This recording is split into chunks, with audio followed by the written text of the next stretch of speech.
making sure that he's got the right comfort levels going with his socks and his boots and stuff. The fans, or should I say his teammates, are waiting for him to get into the huddle. He's there now. They're going to go into a huddle, Newcastle.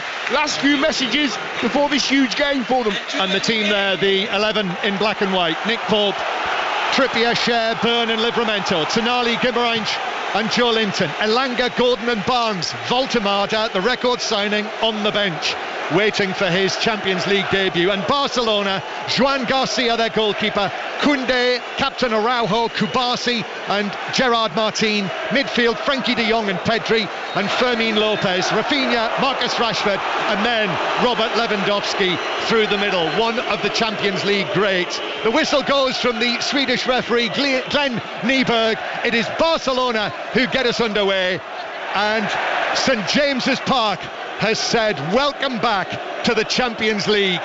The match is underway, black and white stripes against the lurid salmon pink of Barcelona. Newcastle, long ball forward through the middle for Barnes to chase, but he can't reach that, and Koundé will take it back into his full-back position, gives it to goalkeeper Joan Garcia, who at the last moment passed it away, and it's been given away. Bruno Guimarães to Barnes inside the penalty area, who's leaned into by Araujo. That was an entirely valid challenge from the central defender on Barnes, shoulder to shoulder. It's through for a goal kick, but 52,000 in black and white were screaming for a penalty, Dion. Absolutely, yeah, they're screaming for everything. They've been shouting every pass that's been made. They're now booing because Garcia, the goalkeeper's taking his time, but he did get lucky there, by the way. He's going to get squeezed and closed down very quickly tonight.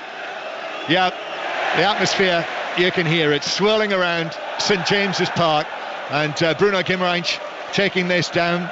Newcastle back in the Champions League after 2 years away. It's a brilliant group in the old group stage. Last time round, very competitive. Newcastle ended up going out on the last night. Here's Rafinha, the former Leeds United man, playing it back century. Fermin Lopez tries a shot from outside of the penalty area that arcs away over the head of Robert Lewandowski and bent away from goal and well wide and behind for a goal kick, 0-0. Yeah, Lopez really, I mean, it's a good chance, to be honest with you. He's only 22 yards out. He got a little bit too much space. Tonali wasn't squeezing him. He just put it onto his left foot, skewed his shot completely wide, but he had a free shot on goal. Got it wrong this time, but don't give them that kind of chance. Fermin Lopez, who scored 2 of the goals against Valencia on Sunday night when Barcelona won 6-0 in front of less than 6,000 people. They had to play that at the Johan Cruyff Stadium at the training ground because the new camp, or the Camp Nou, is being rebuilt. Hoping it'll be open again partially this season, hopefully very soon. But they couldn't play at the Olympic Stadium because Post Malone was playing there last weekend. Free kick for Newcastle, given away by Frenkie de Jong, central third of the field. Trippier to take this for Newcastle. Trippier, right-footed and long, the former Atletico Madrid man, bounces in the penalty area. Byrne hooks it across, cleared away by Araujo, straight up in the air though, and then headed further away and out of the penalty area, and that will be taken away downfield by Marcus Rashford. His first touch of the match, resoundingly booed. Rashford yet to open his account for Barcelona, Dion. I don't think it'll be too long. I think from what we've seen in the first opening minutes is, the ball was actually went back to centre half. The centre half stuck it on his head and he rose above Trippier. As the referee spots some tangling between Joe Linton and Frenkie de Jong in the midfield, and he's going to clamp down on that straight away before Barcelona take this throw in. You're a brave man if you want to mix it with Joe Linton. He's an absolute monster. You are, and he continues to follow De Jong. Joe Linton. De Jong comes short, receives the ball. Joe Linton back to Gerard Martin, then back into the penalty area. Joan Garcia has to take a quick touch, the goalkeeper, and pass it away, which he does. Newcastle's pressing is ferocious, and they've deflected the ball. Elanga out for a throw into Barcelona in the left-back position. It was incredible because the ball was in the left-back of Barcelona. Then he went to the keeper. When he went to the keeper, I watched Dan Byrne. He said to Livramento, go, go, go, go, go. Yeah, and they are certainly testing Joan Garcia, the 24-year-old goalkeeper who was signed from Espanyol and is playing with Ter Stegen, the club captain, still out with an injury. Ball to the halfway line, 0-0. Newcastle playing it forward, still 0-0 as well. Manchester City against Napoli, bringing those full-time scores as well in the earlier matches. It was Club Brugge 4, Monaco 0, Copenhagen 2, Bayer Leverkusen 1. Last we heard, here is Lewandowski, the old man of this team, to Rafinha down the right-hand side. Rafinha coming in field as Barcelona break, but that's cut out by Bruno Guimaraes. Joelinton, Bruno Guimaraes, here's Tonali, the three of them, the Newcastle midfielders, but it's won back by De Jong, and then the ball forward is comfortable for Livramento to control. And then Kieran Trippier now on the halfway line. Here's Elanga, first time running down the right wing, still going, pulls it across, a chance in the middle for Anthony Gordon. It was slightly behind him and he couldn't actually make meaningful contact with him. It was through him in a flash. It's a chance, he has to score. I mean, the quality that Anthony Gordon has, literally, I don't know, he's 6 yards out, slightly in front of the near post. I mean, Anthony Elanga, my word, put the afterburners on, went by Martin like he wasn't even there. He's been on the bench for the last two. I wonder whether actually Eddie Howe's been holding him back for this, and he's put him in the starting lineup. And he said to the summer arrival from Nottingham Forest, former Manchester United man, he did play in the Champions League for United, he said to him, go on and take them apart. And he certainly took on Gerard Martin, who is now Kubasi, actually it is, who is forced to slice the ball out via a deflection for a throw-in. Newcastle have got them pinned back in there at the Leazes end, Dion. They have it, and you know what, with Kieran Trippier being as experienced as he is, he would have seen that, and all he will do now is say, give me the ball, I'm going to give it to Elanga, go and do what you've just done, time after time. Throw-in given away, straight to Bruno Guimaraes. Joelinton, middle of the Barcelona half, through to Bruno Guimaraes, through to the middle, Barnes with a chance, little game, the goalkeeper got a touch, and actually the offside flag was up. The goalkeeper's touch took it wide of the goal.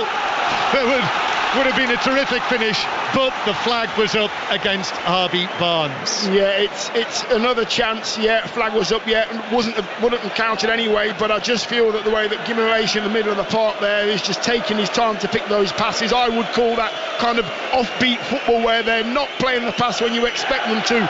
And the run of Barnes was good. The run of Gordon was good before that. But you have to put your chances away. 5 Live. Listen as well via BBC Sounds. Newcastle United 0, Barcelona 0. And Newcastle again pressing Barcelona and winning the ball back in the left back position. It's stabbed away, and Newcastle have got it again near the halfway line, where it's deflected out of play for a throw into Barcelona near the halfway line. So Newcastle United 0, Barcelona 0, still Manchester City 0, Napoli 0, and Manchester United still 2-0 up on Brann in the Women's Champions League second leg, so 2-1 on aggregate. Nick Pope gets the ball back in his penalty area, hits a long one over the top through the middle. Araujo, the Uruguayan, the captain tonight of Barcelona, heads it away. Livramento, though, receives it from Joelinton. Tonali wins the throw-in down the left-hand side. And there is a try at Hull KR, who could win the league leaders' shield tonight. Sharon Shortle. Absolutely, but the first try of the game, John, has gone the way of Warrington Wolves. 6 points to nil their lead after the try from Josh Thewlis. He took a high kick from Mark Sneyd, and Sneyd converted to give the visitors the lead. 6 minutes gone, Hull KR 0, Warrington Wolves 6. Tonali back to Barnes ball across, but too close to Joan Garcia, who's able to dive forward and grab the ball on the edge of the 6-yard box. So still 0-0 here. What's the news in Manchester, Mike Minay? Tijani Reinders has just had a shot on the corner of the penalty area, left-hand side, rising all the time, but the goalkeeper, Milinkovic-Savic, has just palmed it over the bar for Napoli, City's first major shot on goal of the game. 8 minutes in, and it's 0-0. Rashford into the penalty area, shooting wide, hit the shot in the end, but he turned Trippier brilliantly. That was inside the Barcelona half. Ball played up to Rashford, he turned Trippier, sprinted away from him, took it into the penalty area. There were pink shirts waiting in the middle, went for goal but hit it wide of the near post. Yeah, he didn't quite get that right, but the first part of the skill was amazing. The ball was to his feet. I mean, Trippier was so far, he was inside his own half, Rashford, but Trippier was tight. Rashford didn't even touch the ball, but with his pace, leaves Trippier for dead. Doesn't come of anything, but that's something Trippier's going to have to be careful about. Marcus Rashford on loan from Manchester United at Barcelona. What a move that is, Dion. Manchester United at Barcelona. It's not bad, that. It's his 5th appearance, 3rd start. As I say, yet to score, but already this season he's played at Villa Park for England. He did score for England, remember, last week from the penalty spot to make it 5-0 in Belgrade. And now he's here at St James's Park. It's almost like he's never been away. And he's looking incredibly sharp as well, working hard when he's out of possession as well. And Kieran Trippier, he knows Kieran Trippier very well, vice versa. But those battles down the wings are going to be very, very important tonight. That's where the goals are going to come from. Dan Burn says in the match programme tonight that Marcus Rashford told him last week, they were talking about this match, said he'd warned the Barcelona players what to expect. Joe Linton tried to play it forward, that was blocked away by Araujo. Now in the centre field, Pedri, brilliant little Pedri, out to Rafinha, lovely pass. Rafinha's ball forward, but Koundé wasn't going to reach that. And cheers from the Newcastle fans behind Nick Pope in the Gallowgate end. It was effectively like picking up a back pass for the England goalkeeper. 10 minutes played here, the highest of high tempos.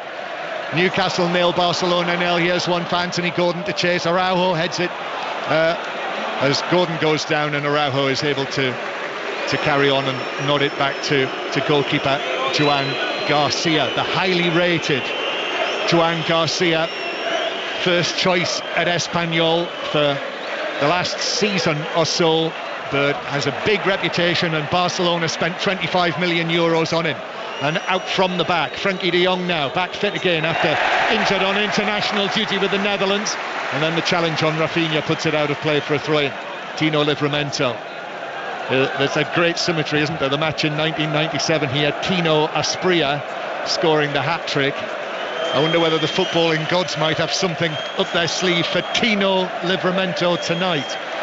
Here is Bruno Guimaraes, very tight in there, half inside his own half, back to Tonali, who will play it back to Nick Pope, who hits it, rather slices it. Livramento got a bang on the head from the challenge from Koundé from behind. He's gone down with a head injury, but the Swedish referees allowed play to continue, and then I think his attention was drawn to the fact that Tino Livramento took a bang on the head, so it's a free kick. It's a stoppage in play, so Livramento can receive some treatment. Lying on his back, hands on his head. Yeah, he's got his hands at the back of his head, actually. I think it might have been a clash of heads with Koundé as they both went up. Koundé comes away unscathed, but Livramento still on the floor, grasping the back of his head. I am liking the way that Newcastle are choosing their times to play out from the back. Nick Pope's taking the touch and thinking, is it on or is it not? He's choosing well as well. He's choosing the right times to do it and the right times not to. And what they are doing as well, they are missing out the midfield when they need to, because they know they have the pace to get in behind. Livramento still receiving treatment, so the whole of St James's Park, actually they can sit on their seat, although in the Gallowgate end, still many of them on their feet with their arms crossed, and just take a little breather here. I think Livramento's going to be okay. These two Titanic looking Champions League matches being played tonight in England, in Newcastle and Manchester, still 0-0. It's been quite a week, hasn't it, in the Champions League with the commentaries. Had the state visit as well, the banquet last night. Did you see that? It was nice, I enjoyed it. I think you'll just be after a small plate of sandwiches tonight, won't they, at Chequers after all that. We've got the Premier League commentaries this weekend. The only place, 5 Live, that you'll have had coverage of all that, and next week the Ryder Cup commentary coming at the end of next week, Friday, Saturday, Sunday. You'll hear it live from Bethpage with us and all the build-up during the course of the week. The Newcastle United, Barcelona 0-0, and players back underway, and Barcelona with the ball, and Livramento, who is back okay, is up there blocking the ball out of play from the French World Cup player Koundé, out for a throw-in, and he takes that back to Pedri, and then Koundé rather hoists it across the edge of his own penalty area, where it is headed up in the air by Kubasi. Newcastle again, Gordon, Alanga almost got through. Trippier inside the box, Trippier twisting and turning, chips it right across to Barnes, still inside the Barcelona penalty area. Barnes getting it down, crosses, came off the shins of Koundé, which carried it wider than near post, over the angle of post and bar, and into the front row of the Leazes end. Corner Newcastle, first of the match. Yeah, it's a chance as well, for Trippier. He does so well to get it onto his left foot, comes inside We know he's not that comfortable on his left foot. He could have just swung it. He's only 15 yards on the angle, coming in from the right. Swing that left foot, Phil. Give it a chance. Give yourself a chance. And the chance just whittles away to a corner. Corner. Trippier to take this. Now those Newcastle fans, black and white striped shirts, all on their feet, leaning down and looking down on Trippier, who actually takes this short to Gordon, back to Trippier, left-footed cross, actually hits Rafinha, bounces away, and he couldn't keep it in. Head after it, hooked it away, but it was over the line. So it's another corner for Newcastle United. And Kieran Trippier just signals to the ball girl with a blue cap on, and her silver Champions League tabard, who throws the ball, throw-in style, back to Kieran Trippier to take this. So Newcastle with the corner. Tonali's going to come short. Clearly they've worked on this. Back to Trippier, right-footed ball in. Goalkeeper comes and is able to catch the ball. A little hop from him and caught it in front of his face. Yeah, it was just a little bit too close. I mean, Tonali just rolls it nice and slowly onto Kieran Trippier's right foot, and he just puts it too close to the keeper, unfortunately. That's Dion Dublin, England international. Number 1080 Dion, as we discovered last weekend. That was right, wasn't it? Legacy number. Here is Araujo carrying it into the centre circle and then swinging the ball to the left-hand side. 0-0 here. Goal in the Women's Champions League, Julia Bold. It's now Manchester United 3, Brann 0. Melvin Mallard did all the hard work and she put the ball in to Elizabeth Turland, who's now on a hat-trick. It's Manchester United 3, Brann 0. So all going well for Manchester United's women. Still 0-0 Manchester City against Napoli. That is on Sports Extra if you want to listen to that. And still 0-0 here at a dry and very mild St James's Park. Pau Kubasi out to the left-hand side. Gerard Martin's ball infield. It's cleared away by Newcastle into the centre circle. This is the longest spell of Barcelona possession that we've seen so far in the match. Pedri back into the centre circle. Kubasi, then Frenkie de Jong.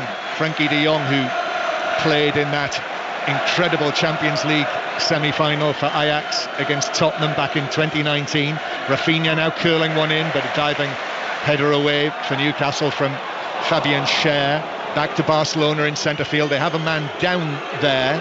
It is Kubasi, but play continues. Dan Burn throws himself at the ball. Ball bounces high up in the air. Lewandowski's after this with Livramento. Lewandowski wins the header, bounces down into the full-back position for Rafinha to play it back to Koundé. Barcelona continue to build the pressure here, and De Jong back to Kubasi, who has shrugged off whatever knock that was. It's the first time Newcastle are having to park themselves behind the ball. Still 0-0, going to Manchester in a moment, but De Jong with the ball at his feet, the fair-haired Dutchman. Little pass forward to Marcus Rashford, who comes short. Then the ball to the left-hand side, to the left-back, Gerard Martin. Now again, Frenkie de Jong, and they are just enjoying the possession now. Barcelona trying to take a little bit of the sting out of these still early stages of the competition, of the match tonight. Pedri finds a little bit of space, then passes it through. Fermin Lopez. Rafinha's left-footed ball into the box. Pope goes for it. Lewandowski challenges, bounces across the box, and then it's blasted well wide into the Gallagher end by Koundé. I don't think that's a bad ball at all from Rafinha. Just really whips it in towards Pope. And Lewandowski is a millisecond short. Pope just times it perfectly, gets enough on it. He nudges it away from Lewandowski's forehead. And I think anything shorter than that, Lewandowski's in. Pope did really well there. Got to stop the ball going in the box. Not a million miles away from actually punching Lewandowski's head as opposed to the ball. Yes, I think he may have done, by the way, looking at his grimace on his face. Yeah, he felt a bit of the right glove of Nick Pope. Lewandowski, just the 42 goals for Barcelona last season is Barcelona personal best, as Frenkie de Jong is picked up for a foul on Joe Linton in the centre third. And that's not to mention the 34 goals that the former Leeds United man Rafinha scored for Barcelona last season, as well as the 25 assists from him as well. So that potent combination. Back to Manchester then, Mike Maine. We've got a VAR check here for a potential red card. Haaland was brought down just outside the penalty area. Defender full stretch. Referee initially thought it was all fair. Replay suggests if he got a touch of the ball, it was only very slight. At the other end, Napoli had a corner that was swung in, downward header from Bakema, and it needed Gianluigi Donnarumma down equally as quick. Referee's coming over to the screen. I'll have more in a minute, John. Okay, we'll be back there shortly. As Anthony Gordon is blatantly body checked by Kubasi. That's a free kick, and free kick to Newcastle. Our BBC colleague Chris Bevan wrote an article this week, which will still be on the website, I'm sure, asking plenty of us, various of us, about their tips and whatnot. I boldly went for my surprise package of the Champions League this season as the Italian champions Napoli. Really put my neck on the line with that one. But when I was thinking about it, I thought, why didn't I suggest Newcastle? And Newcastle, who I think have got a relatively kind draw with their 8 matches. And what's the news, Mike? Well, your surprise package, John, are down to 10. Manchester City have seen Di Lorenzo sent off. He was on the stretch, edge of his penalty area, and he brought down Erling Haaland. If he got a touch of the ball on the stretch, it was only slight. So Manchester City have now got a free kick right on the edge of the Napoli 18-yard box. Manchester City 0, Napoli 0. Barcelona on the breakaway after that Newcastle free kick was headed away by Araujo, and Marcus Rashford took it on centre field but got a heavy touch, and Newcastle have got it back, and actually there's a foul being given in there to Newcastle as well. Yeah, I think Marcus Rashford, he was just waiting for a mistake in the middle of the park. The ball was loose, it didn't quite make its way to Livramento, and then he's on his bike. But the nous of Kieran Trippier, just to come round and to cover your defender, just gave himself a few yards. He knows how quick Marcus is. Brilliant positional play from the skipper there, Kieran Trippier. Newcastle United 0, Barcelona 0. 5 Live from the BBC. Listen as well to 5 Live on the BBC Sounds app if you're on the move. Long free kick for Newcastle. That's headed away again by the towering Araujo. Got up so high there. Tonali is able to take it down. I think this is coming our way. It's coming our way, and it's caught by Chris, our engineer. What a catch. Caught it rugby union fullback style. Outstanding, sir. High five, exactly, well done. What a catch. I thought he was going to call for Mark there for a moment. I thought he might also knock the desk off the table. Yes, exactly. the mixing best. However, all's well, and the ball is back down there courtesy of Chris. Tonali out to the right hand side. Elanga in the box now. Elanga is well challenged by Gerard Martin, who is able to take it away. Excellent piece of play by the left back, one of the relatively young players in this Barcelona side. Apart from the 37-year-old Lewandowski, this Barcelona starting lineup are all in their 20s, and 5 of them are 24 or younger. And this is not including Lamine Yamal, who sadly, I think from a neutral perspective, is unable to be here tonight. Here is Rafinha. Gives it out to the left-hand side to Rashford. Rashford up against Trippier again inside the penalty area. Lays it off to Rafinha. His cross deflected. Joelinton just about controls it and gets it away under pressure from Fermin Lopez, but hasn't been able to put it out of play. Marcus Rashford is back onto this. That had a touch of last gasp about it for Newcastle United. Still 0-0 here at St James's Park as Barcelona go back towards the halfway line and start again. And Gerard Martin is available on the edge of the box, but Rashford, that's a little win for Trippier. Good challenge from him. Chips it forward to Bruno Guimaraes. Gordon was in an offside position, but he's played it for Elanga. Elanga to burst down the right. Barnes is in the middle, and the cross. Barnes! It's saved by Juan Garcia, scrambling across on his knees to block it behind for a corner. It is a brilliant move. I mean, Elanga with his pace just left it in the area for Barnes. Barnes really has to score 6 yards out. Keeper comes across the near post. He shuffles across to the far post. He gets to the ball just with a foot, sticks a right foot out. He's going in the near post. He gets there. He clears it. Barnes has to score. Another chance goes begging for Newcastle. Yeah, Barnes arriving onto it, but well saved by Juan Garcia, who made excellent ground, the goalkeeper, across his 6-yard box. Last season, Juan Garcia made the highest number of saves in La Liga and was in the La Liga team of the season. He actually saved it out for a throw-in, not a corner. So it's a throw-in. 7 or 8 yards back, in fact more than that, level with the edge of the box. Livramento is going to take this. Still 0-0 if you've just joined us. Champions League football on a Thursday night in this first midweek of the league phase for this season. Cleared away, headed away, and then the referee says that Pedri has taken a knock, and I'm not entirely sure he necessarily needed to bring that back for the problem that Pedri had, although he's given it as a free kick, hasn't he? So free kick to Barcelona. Yeah, stayed down, didn't he? Waited for the free kick, waiting for the referee to stop it. Don't like that at all. Let's keep the game flowing, keep the game moving. Well, this is absolutely whizzed by, hasn't it, Newcastle, who go to Bournemouth on Sunday, and that's one of our commentaries this weekend, the 2 o'clock game on the Sunday. Ball chipped forward towards Rafinha now up against Livramento. Great test, yet another great test for Livramento. This went with him, blocked it out.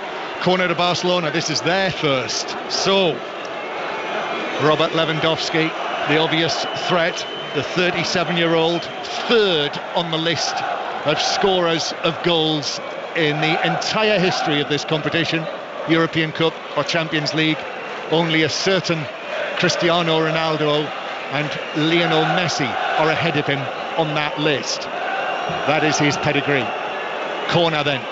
Highlights in his hair now, keeping an eye on him as Rafinha plays it in deep actually to the back post. That's headed away by Cher, doesn't clear the penalty area. Rashford is able to get there first though.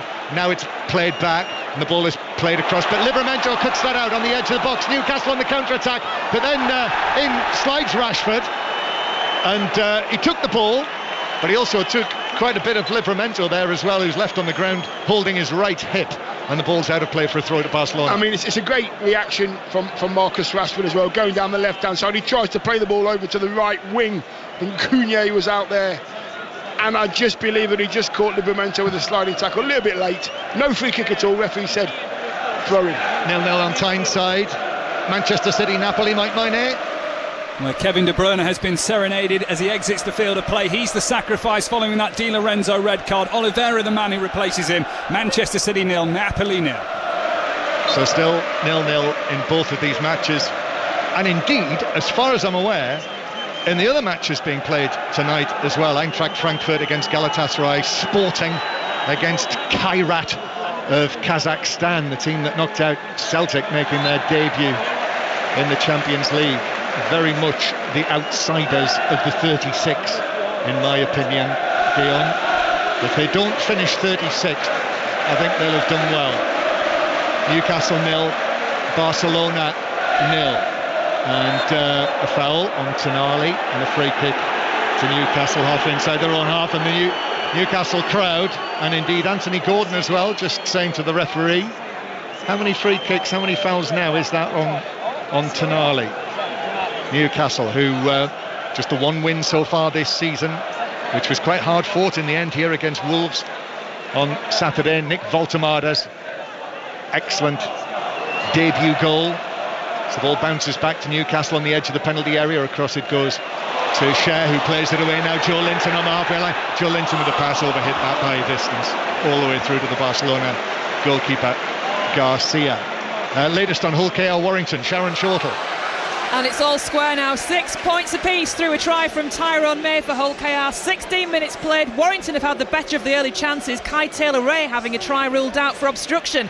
When that try finally came for Overs, you could hear the relief in the crowd. It's all square. Hull KR 6, Warrington 6. Free kick to Barcelona on the halfway line, and a yellow card for Joe Linton for that. So first booking of the match, to the anger of the home supporters, goes to a Newcastle man, Joe Linton. Yeah, I think Joe Linton literally just switched off for a second. His opposite number got past him. He had to just give him a tug of the shirt to say you're not going any further, I'm afraid. Lovely little layoff from Marcus Rashford yet again. So Hull KR Warrington, listen to that, Sports Extra 2. That is only on BBC Sounds, by the way, on the app. And likewise, Hull FC against Catalans is on Sports Extra 3.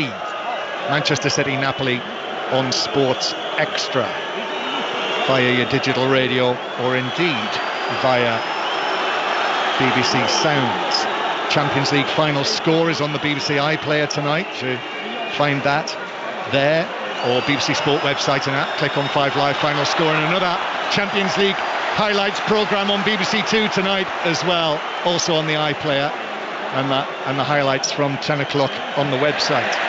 But Barcelona with Pedri, long pass diagonally across the field, but Dan Burn got himself underneath that, given away by Livramento though. Frenkie de Jong was quickly onto that head of Tonali. Rafinha's ball across, that lacked pace, so therefore Trippier was able to play it away. Blocked to Bruno Guimaraes. Now Elanga again. Elanga against Kubasi. Anthony Gordon's gone down in the middle. The low cross into the penalty area though. Koundé is able to get there first. Back to Elanga.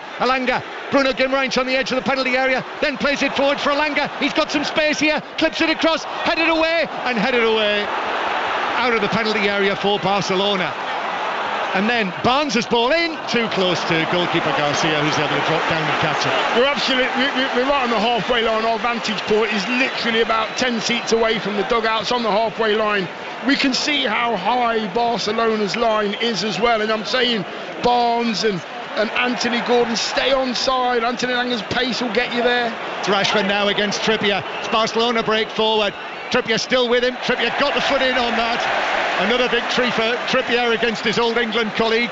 Plays it off Rashford and actually bounces for Rashford. And now Barcelona back with it. Pedri, edge of the penalty area. Pedri looking to get it onto his right foot. Then though plays it back to De Jong. Now Rashford again. Rashford clips it across. Headed down and across goal by Rafinha. 8 yards out, wide for a goal kick to Newcastle United. And it remains 0-0 both here and at Manchester City, Napoli. Dion Dublin. What a game. I mean, we've had no goals, but the pace of the game is just astonishing. I mean, Newcastle came out the blocks and really surprised Barcelona with their high press. They couldn't get out, they were making mistakes, the keeper nearly got caught with the ball, and then Barca have taken charge of the ball for the last 10-15 minutes. Lopez and De Jong and Pedri in there, just starting to get a feel for it as well. I think there's every reason Newcastle can be positive, whatever happens here tonight. If you get 4 wins out of your 8, I think the league phase last season showed that will be enough to get you through. Might not necessarily be into the round of 16, but it'll get you through into the knockout stages. And then, as PSG proved last season, anything is possible. Barcelona coming forward. Barcelona, who finished second in the league phase last season. Referee brings it back for a foul on Lewandowski. Allowed play to goal, but then brought it back for the free kick 10 yards inside the Newcastle half. Yeah, Lewandowski very, very clever. I mean, the way that he angles his body. I mean, Cher's always going to kick him. He just puts the whole of his body in the way, just so that Cher has to go through him as well. Gets his free kick, slows things down, which Newcastle do not want.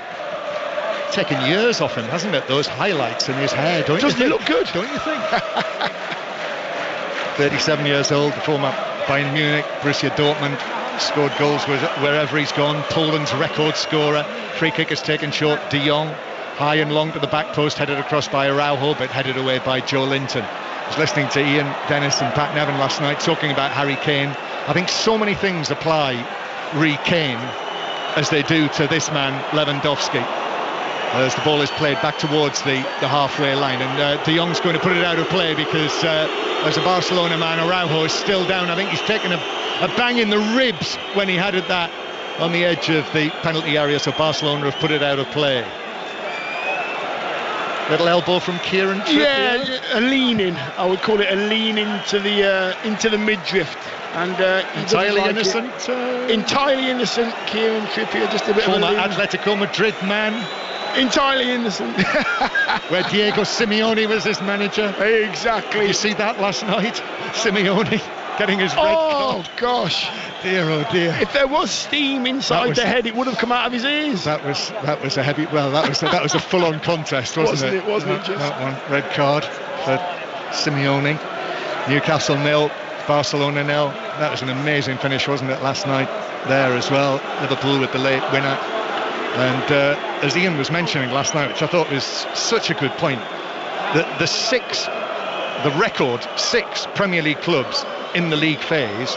In the recent transfer window, of the 36 clubs, those 6 were the 6 biggest spenders, the 6 Premier League clubs. So therefore, we shouldn't be surprised that we expect them all to go far in this competition.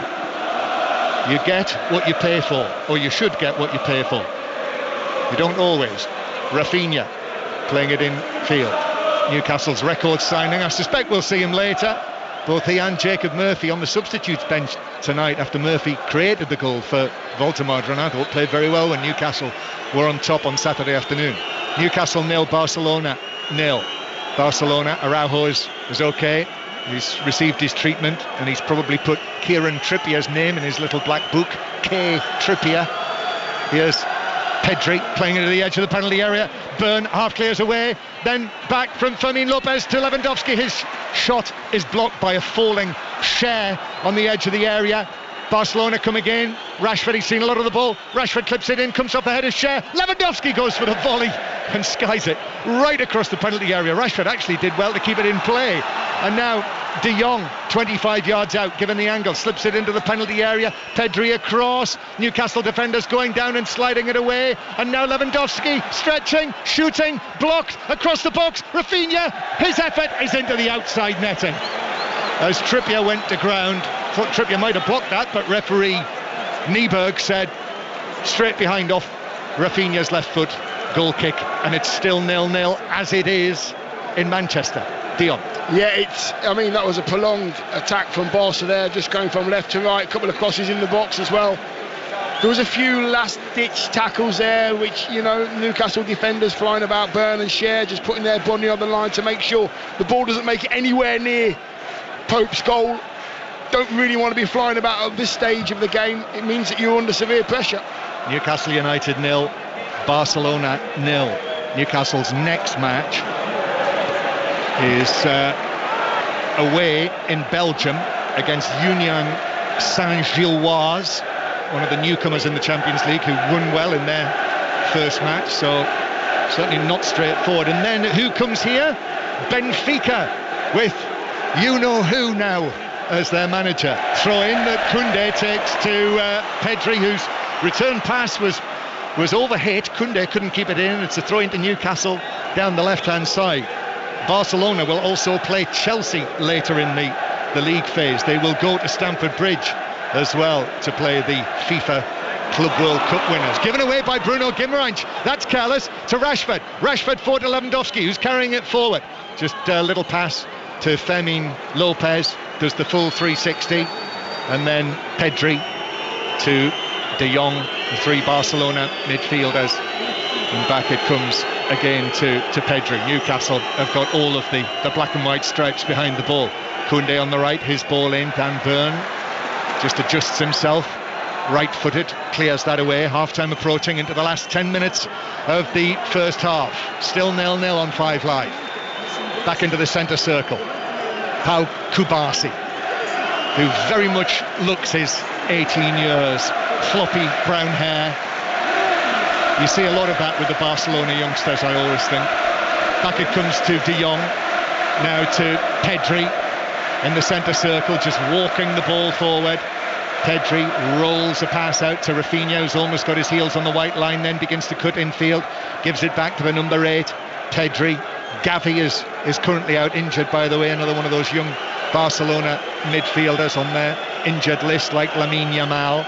Still Barcelona in possession.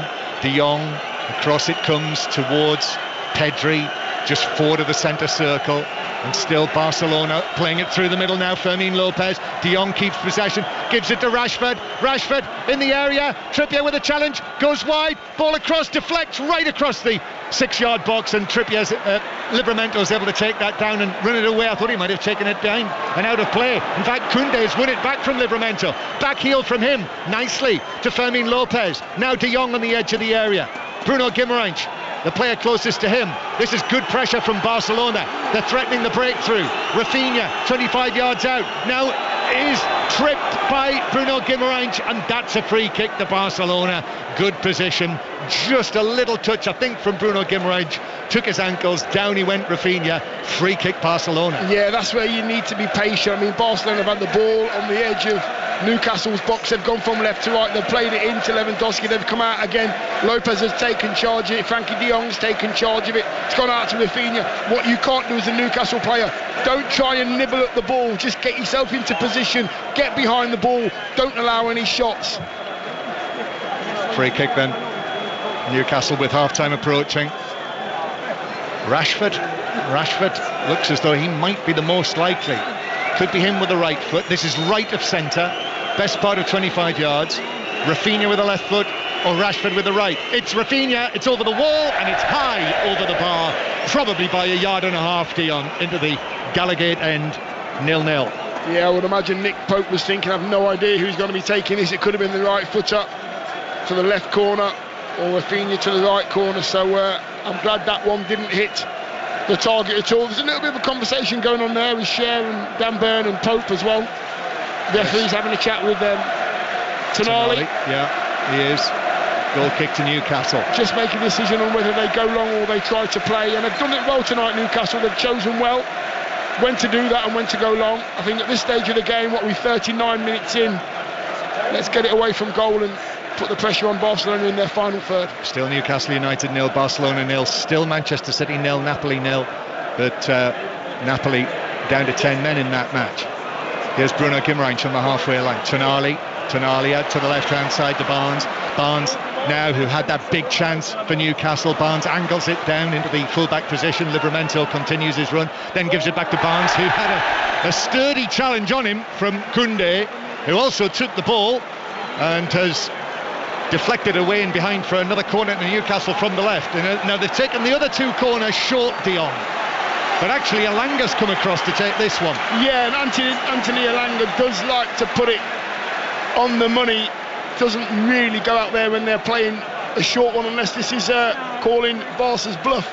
This should go in the box, right under the keeper. Jason Tyndall down there just watching in what looks like very baggy tracksuit, isn't it? Corner then. It's a corner to Newcastle. Half-time approaching. Elanga waits with his hands on his hips. It's a packed 6-yard box. Joan Garcia just trying to get a sight of this. He's not the tallest. Elanga to the back post. He comes, the goalkeeper gets his hands to it, pushes it away, and it's cleared away by Rashford towards the halfway line. Still Newcastle press. Trippier gets this down, plays a high ball over the top. Byrne's still up there. Byrne flicks it on into the box. Joe Linton chasing. Cher looked across but didn't, allowed it to run to Elanga, who I think gave him a shout. Back to Cher. Cher's cross, no, it's poor. Headed away by Rashford on the edge of the box. Livramento now in the centre circle, just hoists one forward, that bounces. Joe Linton did get his head to it, but was coming from an offside position, so it's a free kick to Barcelona. Low fives among the defenders for the Spanish champions. Newcastle 0, Barcelona 0. To Manchester again, Mike Maine. Manchester City 0, Napoli 0. Phil Foden and Rodri have both had driven shots saved well by Milinkovic-Savic in the Napoli goal. O'Reilly and Vardiol with headers saved too. The Italians now set defensively. You'll not be surprised to know after going down to 10 with the sending off of their captain Di Lorenzo. Manchester City 0, Napoli 0, 3 minutes to half time. I can tell you it's Eintracht Frankfurt 1, Galatasaray 1. And here Barcelona come down the right hand side. The Manchester City Napoli, you can listen to that on Sports Extra right now. Tonali here at St James's Park. They love him, the number 8, the Italian, to the Brazilian Joe Linton. Now to Elanga down the right hand side. The Swedish international running at Gerard Martin, angles it back. Joe Linton's ball in. That's asking a lot of Gordon. They're appealing for offside against Gordon, who does catch up with it, gets the ball down, runs into the penalty area, and then Koundé throws himself in front of the cross from Gordon, blocks it out for a corner. Yeah, good defending from Koundé there. I mean, Gordon, he dropped his right shoulder, just about to cross it, and he had 3 black and white shirts to aim for, and Koundé just launched himself, and he blocked it with the outside of his left boot. Again, Anthony Elanga's coming in, he's going to put it under the keeper's crossbar yet again. Dan Burn makes his way in there, Cher makes his way in there, Barnes is in there, putting the pressure on the keeper. By the way, the earlier matches finished. Club Brugge 4, Monaco 1, and Copenhagen 2, Bayer Leverkusen 2. Corner for Newcastle. Elanga into the 6-yard box, but that's headed away. Headed away by Lewandowski, I think it was, who got his head to that. Livramento hits a high ball, arrowing into the penalty area, but overhits it, and Joan Garcia can catch it well. Espanyol, the former Espanyol goalkeeper, they've made a very good start to the season. We were there at the end of last season with England, who played at that ground against Andorra, and some of the officials there were very gloomy about their prospects, Espanyol, but they've made an excellent start despite selling quite a number of their important players. Barcelona currently second in the table. Hansi Flick, European Cup winning coach with Bayern Munich, remember. He's got that on his CV. He's just standing down in front of us. I was rather surprised to see that he's now 60, Hansi Flick. Couldn't believe it. Barcelona with the ball at the feet of Pedri, who turns and gives it out to the left-hand side. Actually played in a European Cup final, Hansi Flick, as well, for Bayern Munich. Joe Linton was able to clear it away. Joe Linton passing it forward to Bruno Guimaraes. Heavy touch. Oh, and then Gerard Martin dives in late on Bruno Guimaraes, and out comes the yellow card. That was a proper flourish from the referee for that one. He got the full reaction from St James's Park that he was looking forward to. It was basically, give him a yellow card, please. That's what all the fans were saying. I mean, Bruno Guimaraes got past Martin and he just lunged and caught him on the shin. He's not going any further. Had to give him a yellow card, because if he was in, he was going to just roll it in front of Anthony Elanga. Yes. And Glenn Nieberg absolutely whipped it out, didn't he? That was a proper brandishing. It was amazing. That's got to be clipped up. That'll be on YouTube soon. Don't you worry about that. Check for that. Newcastle, possibly TikTok. Newcastle 0, Barcelona 0. I was listening to Donald Trump talking about TikTok this afternoon. But that full media conference, which was absolutely fascinating, was on Matt Chorley's programme this afternoon. If you wish, you can actually go back, BBC Sounds app, search for Matt's programme between 3 and 4 o'clock, and you could listen back to that again. And Adam Fleming will have more on that, I'm sure, from 10:30 tonight. He's in for Tony Livesey, so no fact of the day this week. Last week it was all about the piano playing Brian and Burmel. I was supposed to mention that on Sunday, Dion, and I forgot, so I've mentioned it now. We're in added time at the end of the first half. Lengthy stoppage there, Bruno Guimaraes. He's all right, isn't he? I mean, he's so important, the captain. He never seems to miss a game, does he? Bruno Guimaraes started the last 68 matches in the Premier League for Newcastle. Free kick taken to the edge of the area. That's cleared away. So we're in these 2 minutes of added time that are being played at the end of the first half. Eintracht Frankfurt are now winning 2-1 against Galatasaray. And then Dan Burn is picked up for a foul on Koundé, who's writhing around off the pitch. He's in an absolute heap down there, Koundé, and it's a yellow card for Dan Burn for that. And Ronald Araujo has told Dan Burn what he thinks of him. The referee tells Dan Burn to clear off. What do you think, Dion? He was late. Yeah, he was late. I mean, Dan Burn thought he might have got away with that one. It was a great squeeze, and he stayed in there because there was a long ball forward, and then he tried to put the pressure on Koundé, but Koundé just got the ball away a second or two before Dan Burn did the lunge, trying to stop it going down the line, but he caught Koundé on the top of the foot. Still complaining about it, you know. Bruno Guimaraes and now Araujo, and the referee tells Rafinha, who is hanging around there for some reason. It's actually the two captains here, so I think this is a wider issue that the referee is. I think he's effectively saying to the two captains, listen, half-time, tell your players I'm refereeing this one. Yeah, to stay away from me. If you two want to talk to me, then come and talk to me. Keep the rest of your players away from me. Newcastle 0, Barcelona 0, and still 0-0 as well, Manchester City, Napoli. The Newcastle fans are saying that Joan Garcia is not taking this from the right place, and he's flicked it across by a yard or two. They're still not happy. Long one, Burns up to head it away, towered above Lewandowski there. You've enjoyed that one. And then a little low five as well, Dan Burn and Lewandowski. I think there was a time, wasn't there, Dan Burn, when he was released by Fulham, if you'd said you'll be playing in the Champions League against Robert Lewandowski when you're 33, he might not necessarily have believed you, but that is it. That's the end of the action. I mean, relentless, Dion, but actually not too many clear chances. The opportunity for Rashford, it's bobbled around, hasn't it, inside the Newcastle box. Newcastle have had the best chances, Gordon, and that chance for Harvey Barnes as well. And what you're spotting, Rashford and Trippier chatting away to one another as they walk off the field, and Trippier gives him a little pat on the breast. I think it's great to see players of this quality playing at the highest level. I'm talking about energy and organisation and wanting to work for their team when they've got the ball. Of course, they have the qualities to make things happen, but when they haven't got the ball, how hard they're working. And I'm talking about both teams to get the ball back. I mean, their managers have set them up absolutely spot on. That's probably why it's 0-0. But Newcastle have had the better chances, in my opinion, and should really be a goal to the good. Half-time, Newcastle United 0, Barcelona 0. More from Dion and John in just a moment. Isaac Hayden is with us as well. Former Newcastle midfielder will bring him in too. But let's go to the Etihad. Manchester City against Napoli. Mike Minor. Yeah, and Manchester City 0, 10-man Napoli 0 at the break as well. Captain Di Lorenzo sent off when he stretched to try and beat Erling Haaland to a ball down the middle. He got maybe an atom of his stud to the ball at best, and after a review the referee agreed it was more of a foul than it was an interception. That in turn later cut short Kevin De Bruyne's Etihad return. He was subbed off as Napoli reshuffled. Action-wise, shots from Reinders, Foden and Rodri have all tested Milinkovic-Savic. As of headers from O'Reilly and Vardiol as well. The goalkeeper also denied his own defender right on the edge of half-time, who stretched to block a shot and sent the ball spinning towards the goal line. So at the break, Manchester City 0, Napoli 0.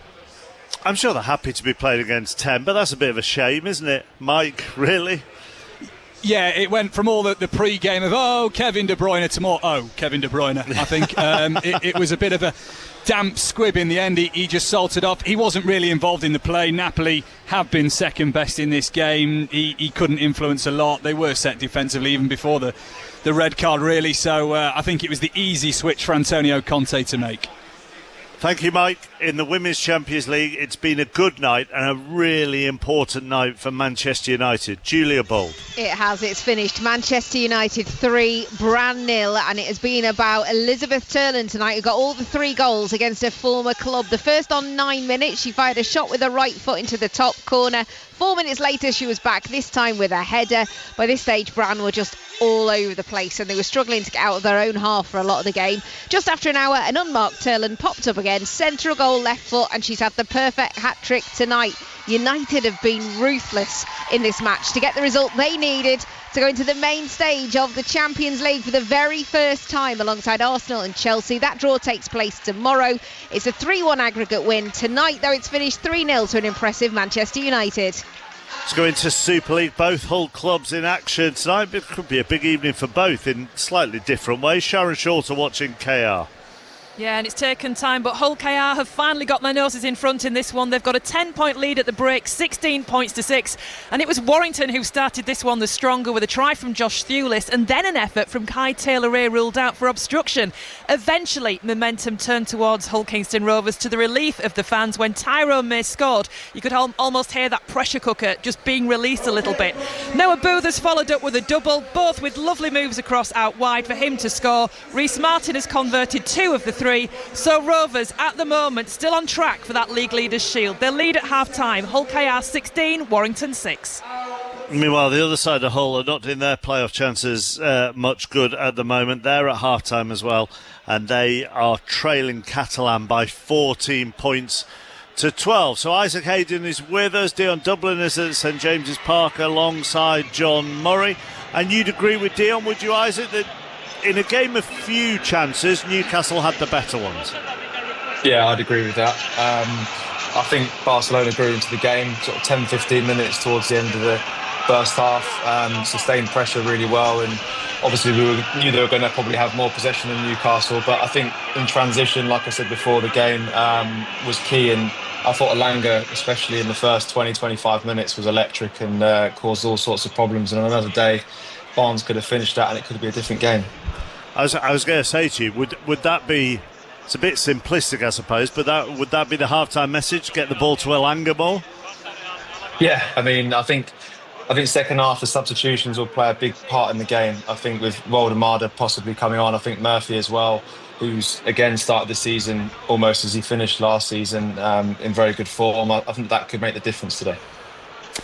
It was a great move, wasn't it, Dion, for that best chance which Elanga set up for Harvey Barnes. Anthony Gordon tried to hold his run, was still offside, and yet Elanga running from deep got onto Trippier's ball. Yeah, and I think that's what That's what they'll look to. I mean, I just feel that Anthony Lang with the ball at his feet, he's not trying to do anything special. He just wants to get the ball into a dangerous area, and then he'll deliver it to whoever's there. He'll expect people to be there. At the moment, Barnes has been there and Gordon's been there. Barnes should have scored. Yes, it was a good save by the foot of the keeper, but they should be one up. And I said it before the game, you cannot keep missing these chances against a football team like Barcelona. You can't do it. You have to put the ball in the back of the net.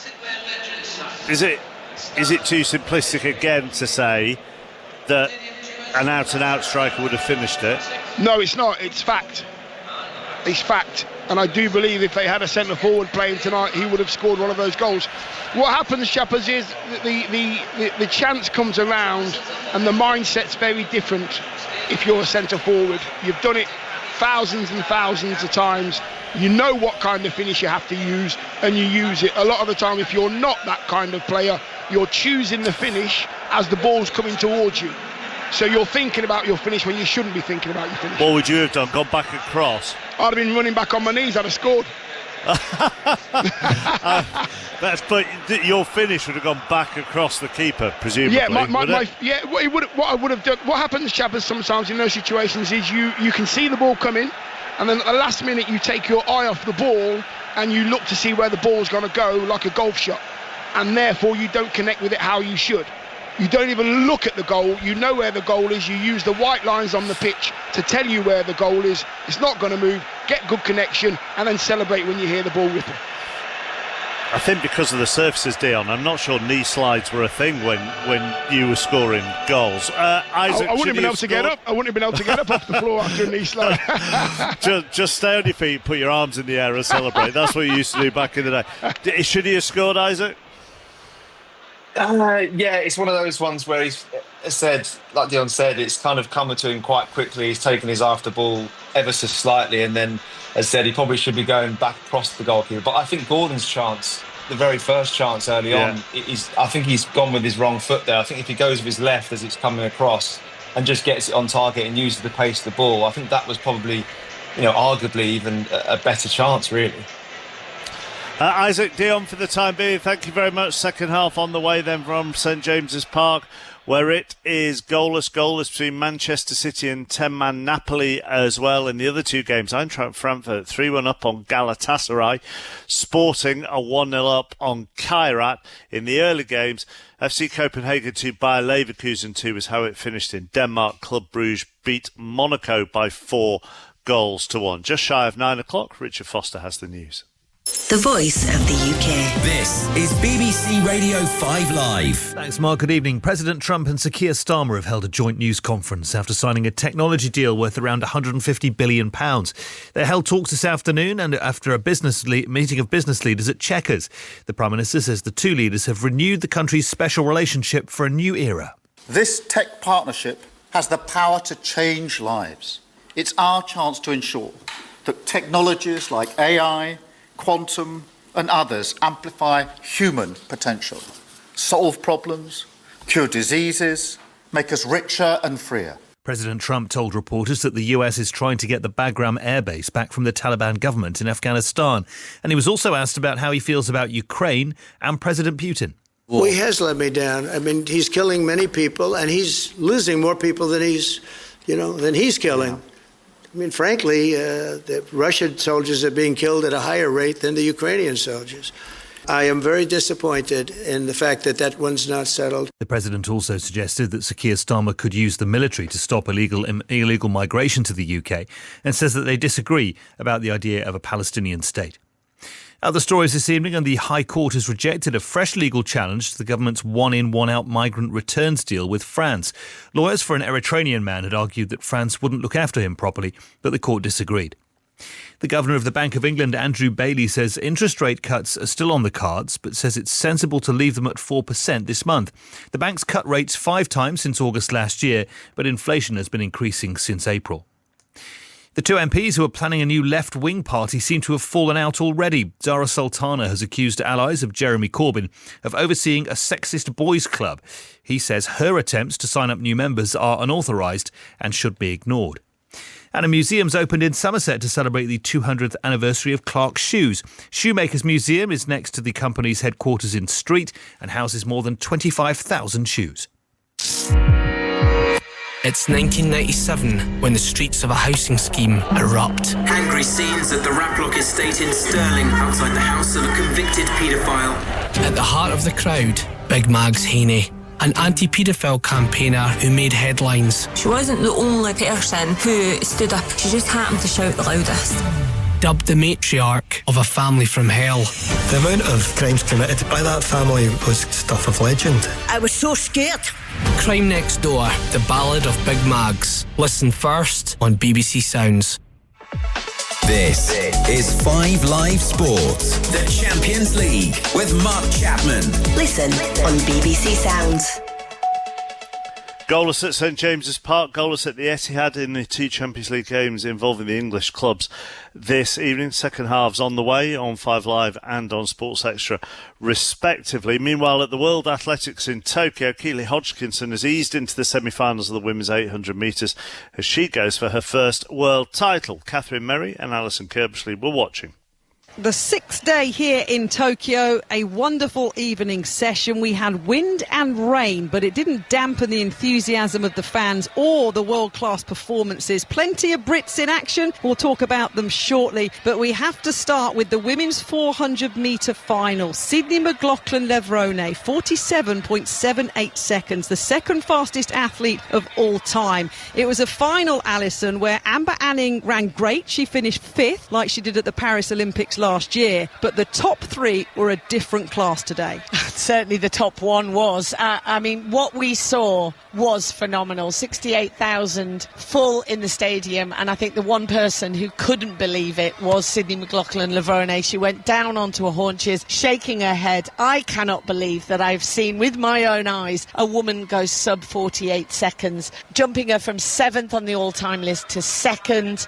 It was astounding. Not only has she changed the world of 400 hurdles for the better, that event moved it on, but now she's doing it with a flat 4. Absolutely obliterated the world and Olympic champion in Paulino, the former world champion in NASA. But I think more impressively it was the clock. It was the time that she did, and quite understandably she's only just starting to go through the mix zone now. She's going to be a long night for her. She's just off to our right, draped in the stars and stripes, and everyone is going to want a piece of that woman tonight. Yeah, Sydney McLaughlin-Levrone now the second fastest ever, as was Marilide Paulino with her national record in silver running 47.98, going 3rd all time. It was phenomenal. Let's drop down in distance though, Alison, the 200-metre semi-finals. Let's start with the British women. Amy Hunt, Dina Asher-Smith. We're talking about going 2nd all time in terms of Sydney McLaughlin-Levrone. Amy Hunt, 2nd on the all-time British list with her 22.08 clocking. And to be 2nd Brit on the all-time list,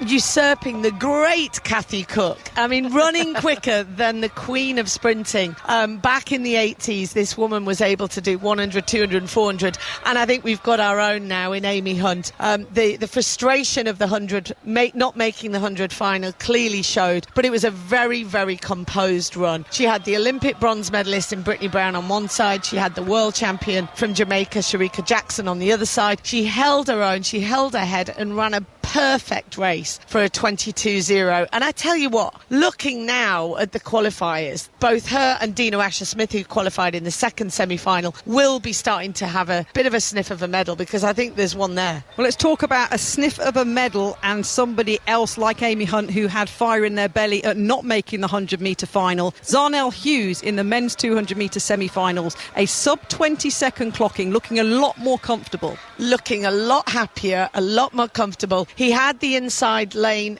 compared to Noah Lyles. Noah Lyles ran an unbelievable bend. Zarnell held back. He really did have to hold that bend hard, but he left his running for the home straight, and that's where it mattered. Qualified by right in 2nd. Let's go to 2 laps of the track. The rain was coming down for the men's 800 metres semi-finals. Max Bergen, though, absolutely loved it. In control, looking strong. Maybe a medal. So day 7 tomorrow will bring us the men's and women's 200-metre finals with British interest, and Katarina Johnson-Thompson starts her defence of a heptathlon. Thank you. Commentary of Friday's finals on 5 Live on Friday morning. We'll have more from Isaac at full time when we'll react to all the evening's Champions League results. Just a couple of other quick things. Nottinghamshire sealed a dramatic 20-run win over Surrey at the Oval.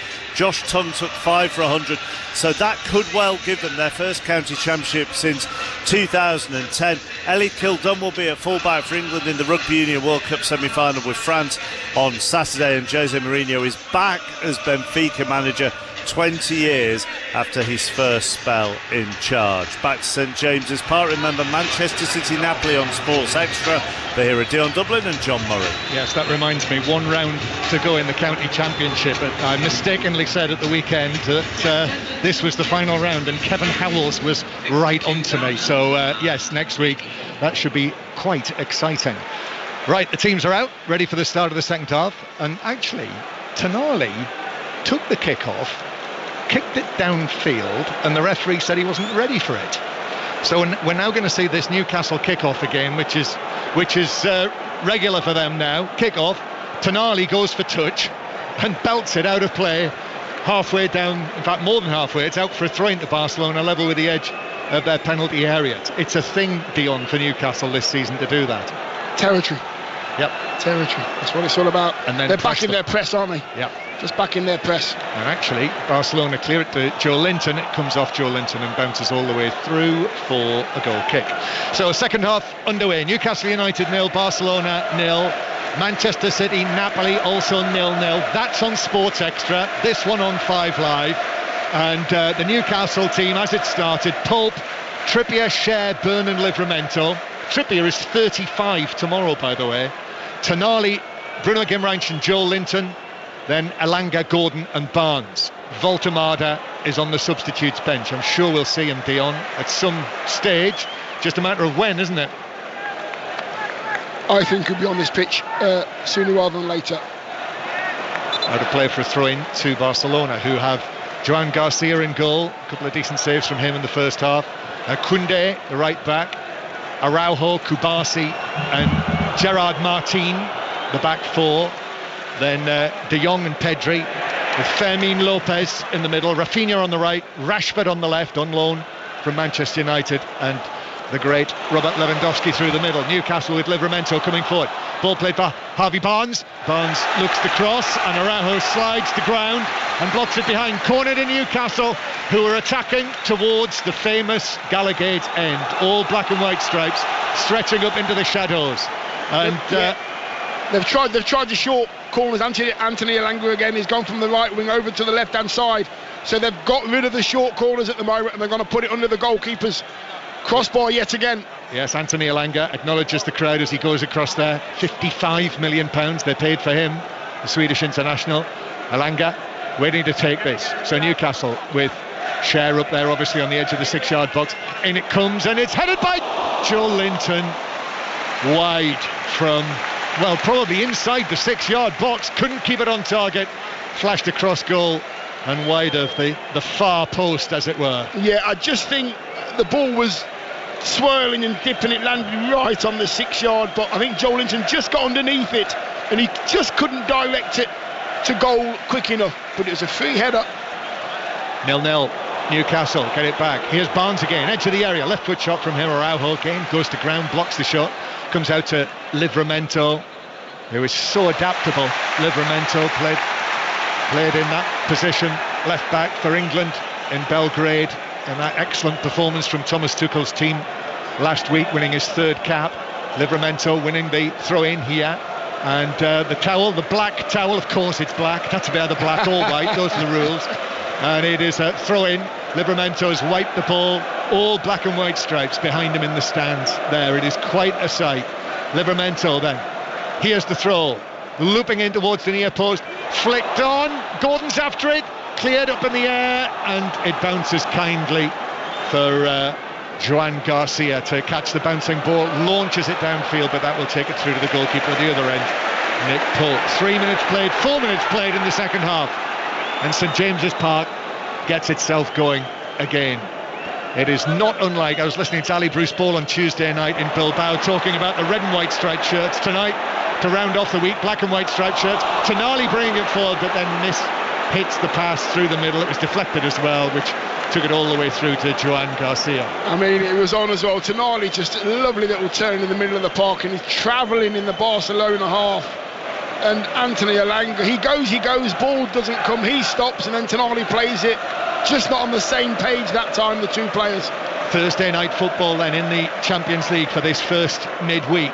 And Barcelona, the Spanish champions, 5 times winners of this competition, but not since 2015 under Luis Enrique. That's the last time that they won it. They've got their sights set on going a long, long way, as they did last season, losing out in that brilliant semi-final. Barcelona through the middle, Lewandowski through the legs of Byrne, and it might bounce to Rashford, who shoots, and it's blocked wide across goal. 2 Newcastle players flinging themselves in front of it, Trippier and Byrne, I think.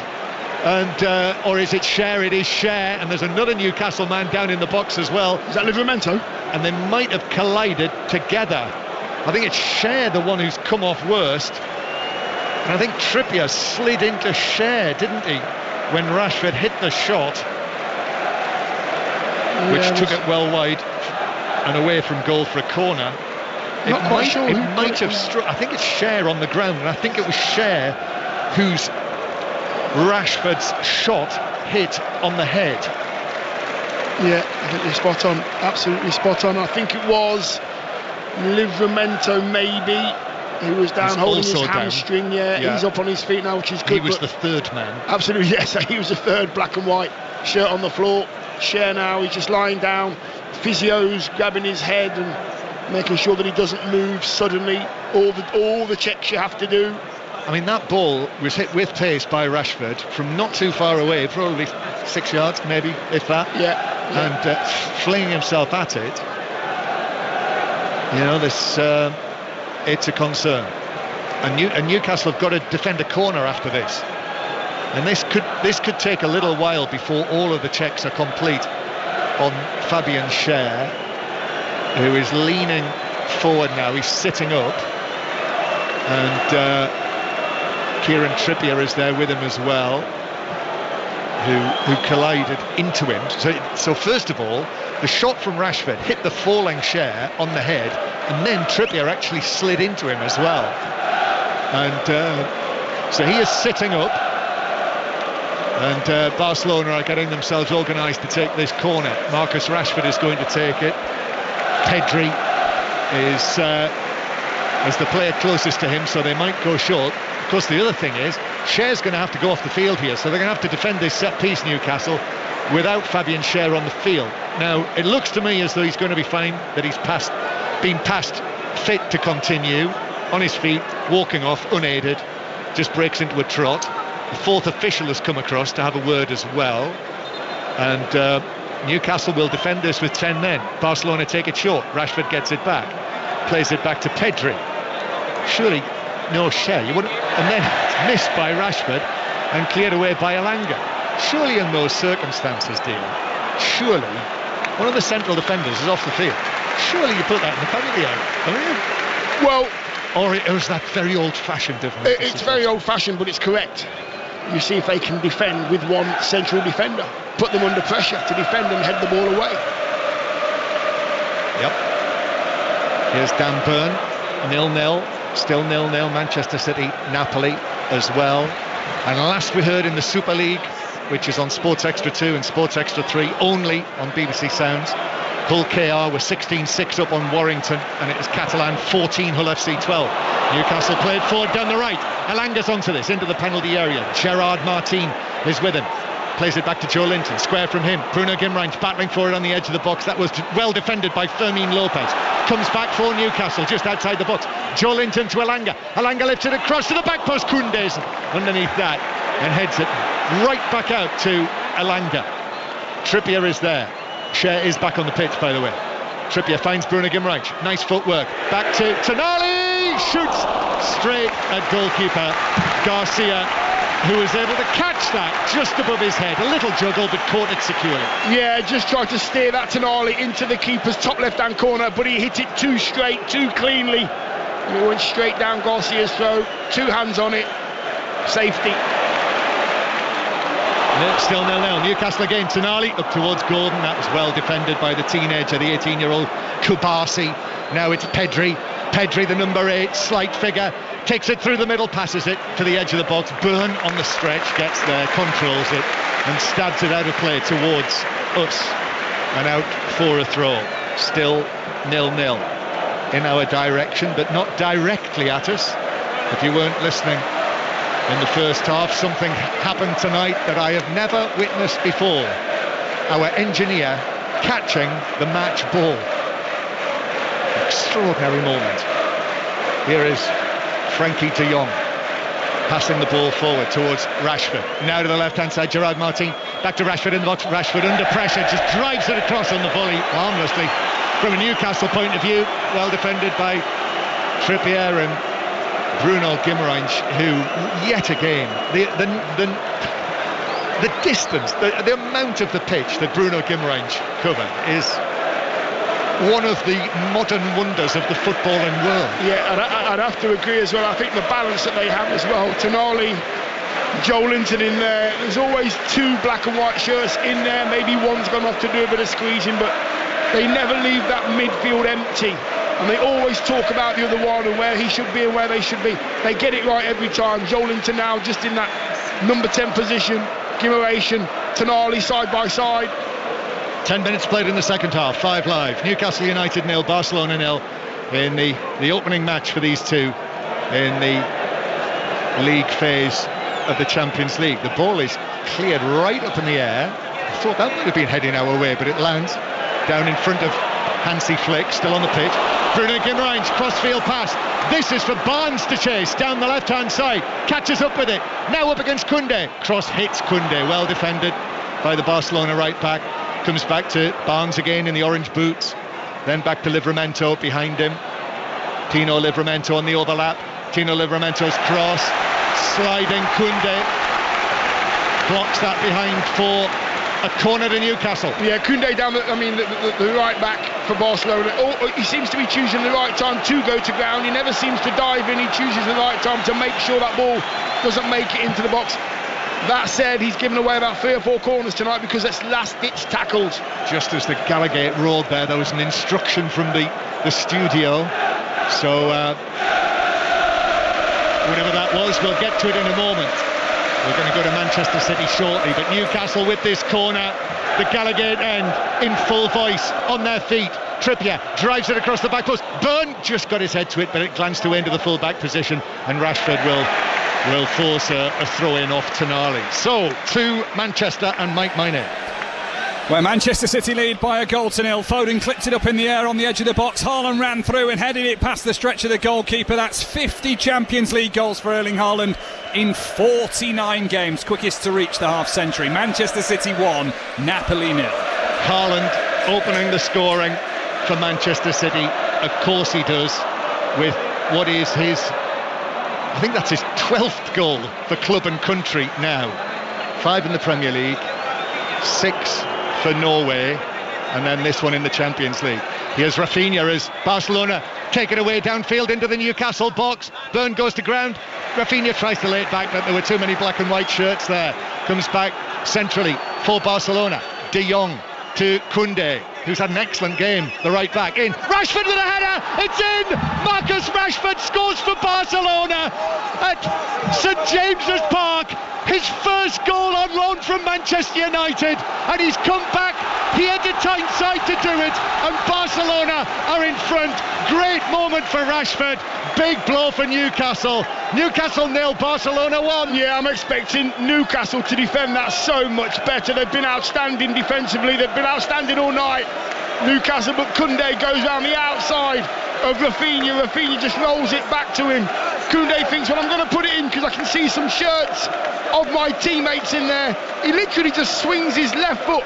It's swinging towards the penalty spot, and Rashford just comes from the edge of the box and just glances it with the left-hand side of his head past the keeper. Keeper's got no chance, and there was no challenge. Too simple that was, far too simple. Well played, Koundé, but a great moment for Marcus Rashford. A chorus of boos for him, but that's the moment he's been waiting for. On Sunday night, He actually got his first assist for Barcelona, but it is the goal's impact, of course, that he wants. And that header from, what was it, probably 12 yards out.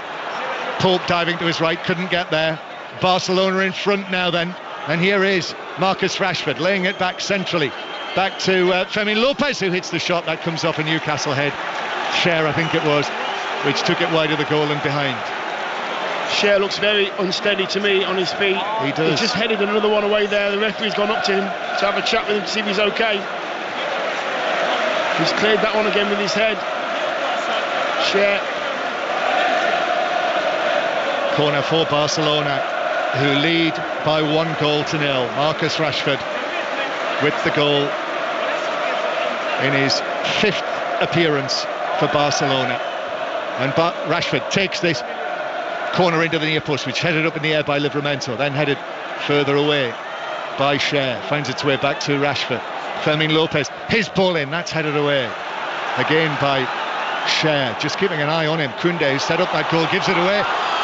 Joe Linton over the top through the middle, but goalkeeper Joan Garcia comes out of the penalty area, gets there comfortably ahead of Anthony Gordon. So Barcelona back here at St James's Park for a competitive match for the first time since 2003. A lot of talk about the 1997 match. Barcelona won that one here by 2-0, quite straightforwardly, and that is what they're doing here. It's been a while since they've been here, Barcelona, in England for the Champions League. As the referee blows his whistle, and you're right, Dion, he's looking at Fabian Cher, who might not be able to continue. No, I mean, he's sat down on his backside now, and Dan Burns chatting to him as well. I don't think he's right. He's looking so wobbly. Get him off the pitch ASAP, please. Yeah, so 1-0 down. Looks as though they're going to lose Fabian Cher shortly, so I guess Sven Botman will be being prepared out of our sight underneath the roof of the dugout. So let's get an update on the Hull KR match. Plan is tonight for them to win the league leaders' shield. How are they doing, Sharon Shortle? They're still in the lead, John. It's Hull Kingston Rovers 16, Warrington 10. Despite a bright start to this second half for Hull KR, Atamorg having a try ruled out for a double movement. It's Warrington again who have got the first points of the half. Sam Stone following up a kick put through by Ewan Irwin, not converted by Mark Sneed. It's a little bit tense. Hull KR 16, Warrington 10. And in the other match tonight, so Hull KR is on Sports Extra 2. On Sports Extra 3, it is now Hull FC 12, Catalan 20, bottom of the table. Catalan winning there. Hull FC need to win to keep their playoff hopes alive. Here in the Champions League, Newcastle 0, Barcelona 1, and Dion Dublin, Eddie Howe is being decisive. A quadruple substitution. So Voltemada is on, having scored on his debut. Now, tonight, it is his Champions League debut. Joe Willock is on, Jacob Murphy is on, and also Malik Chow is coming on as well, another of the summer arrivals from Milan. So that is it for Fabian Cher. Also making way were Harvey Barnes, certainly, Joe Linton, who is on a yellow card. So Cher, Joe Linton, Barnes and Elanga. Has to be the other one, doesn't it? Yes. No. Yes, it was. Yeah. So there we are. Quadruple change, dear. Yeah, and you know, energy. Yeah. Pace. Fresh legs. Newcastle 0, Barcelona 1. Manchester City winning 1-0. That is still the case, Mike Minor, yeah? It is, with the hour mark passed as well. The Blues comfortable playing in the Napoli half entirely now. Doku looking lively. Rodri's off as his minutes are managed. Nico on in his place. Manchester City leading Napoli by a 0-0. Thank you very much, Mike. Just under half an hour to go here. Newcastle United 0, Barcelona 1. Marcus Rashford heading the only goal so far in the 59th minute. Koundé, who set up that goal, just fouls Anthony Gordon. So quite a rejig now. Gordon obviously going to the left-hand side. And Voltemada through the middle. £69 million deal. Newcastle's record signing. I've seen him live before. I'm guessing, Dion, this is the first time you've seen him live. Voltemada, 6'6", Towsley, blondie hair, He is quite gangly, quite awkward. Free kick for Newcastle, which is swung in but too close by Tonali to goalkeeper Garcia, who's able to catch that quite comfortably. Newcastle 0, Barcelona 1. Back to Sharon Shortall in the Super League. 24 minutes to go and we are back all square. Hull Kingston Rovers 16, Warrington Wolves 16. Adam Holroyd this time for Warrington, taking a short ball to stroll through beneath the post. Sneed converts. It's tight, it's tense. Hull KR 16, Warrington 16. And that's on Sports Extra 2 if you want to listen to it. Barcelona attacking.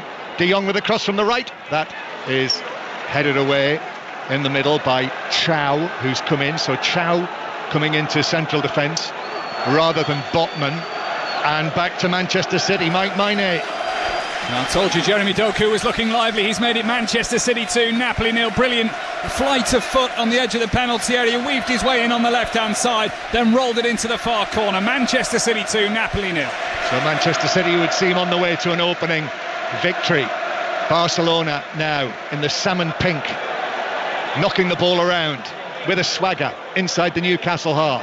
Rashford, little ball to Pedri, knocks it back towards the halfway line. Sporting now winning 2-0 against the outsiders Kairat. So Sporting 2-0 up, and in the other match in the league phase tonight, Eintracht Frankfurt still winning 3-1 against Galatasaray. Scored a couple of goals just before half time. And all Liverpool go there in a couple of rounds time. This Barcelona possession ends with a throw into Newcastle on the halfway line. 25 minutes to go. Chow returning the ball to Nick Pope, who passes it out to Dan Burn. Newcastle, who've still scored just 3 goals this season in the over 4.5 matches they've played in all competitions. That is why Voltemada is being hailed with such expectation, because Newcastle need the goals, need a goal scorer. And Voltemada on the field now, the 23-year-old. Volta Messi, they called him in Germany. Now he's playing against Messi's old team. Ball up towards Lewandowski. Lewandowski just gets his head to it against Dan Burn, but then Chow is able to play it away. Comes back to the edge of the Newcastle box. Rashford heads it down. Burn gives it back to Rashford. Rashford on his right foot, trying to find a position. Shoots, goal! Oh, what a goal!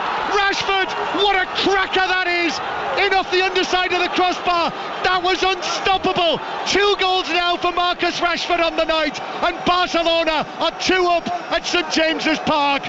That was a real shock to the system for Newcastle. Wow, Marcus Rashford. Everybody's been waiting for this young man to show us what he's got. That is just totally unstoppable, as we see the England manager there on one of our screens. It's just incredible. Marcus Rashford, he just gets a loose ball from Dan Burn. He's on the edge of the box. He's 22 yards out. Oh my word, he hits it with everything. It dips, it bends, it hits the bottom of the crossbar. And I'm thinking to myself, 2 keepers, 3 keepers. Oh my word, what a strike. Marcus Rashford could not be better, Dion. No, not at all. I mean, he caught it an absolute peach. You know when you catch the ball right, because the ball doesn't spin, it doesn't go anywhere, it just moves in the air like it's not moving at all. It's just stunning, Marcus Rashford.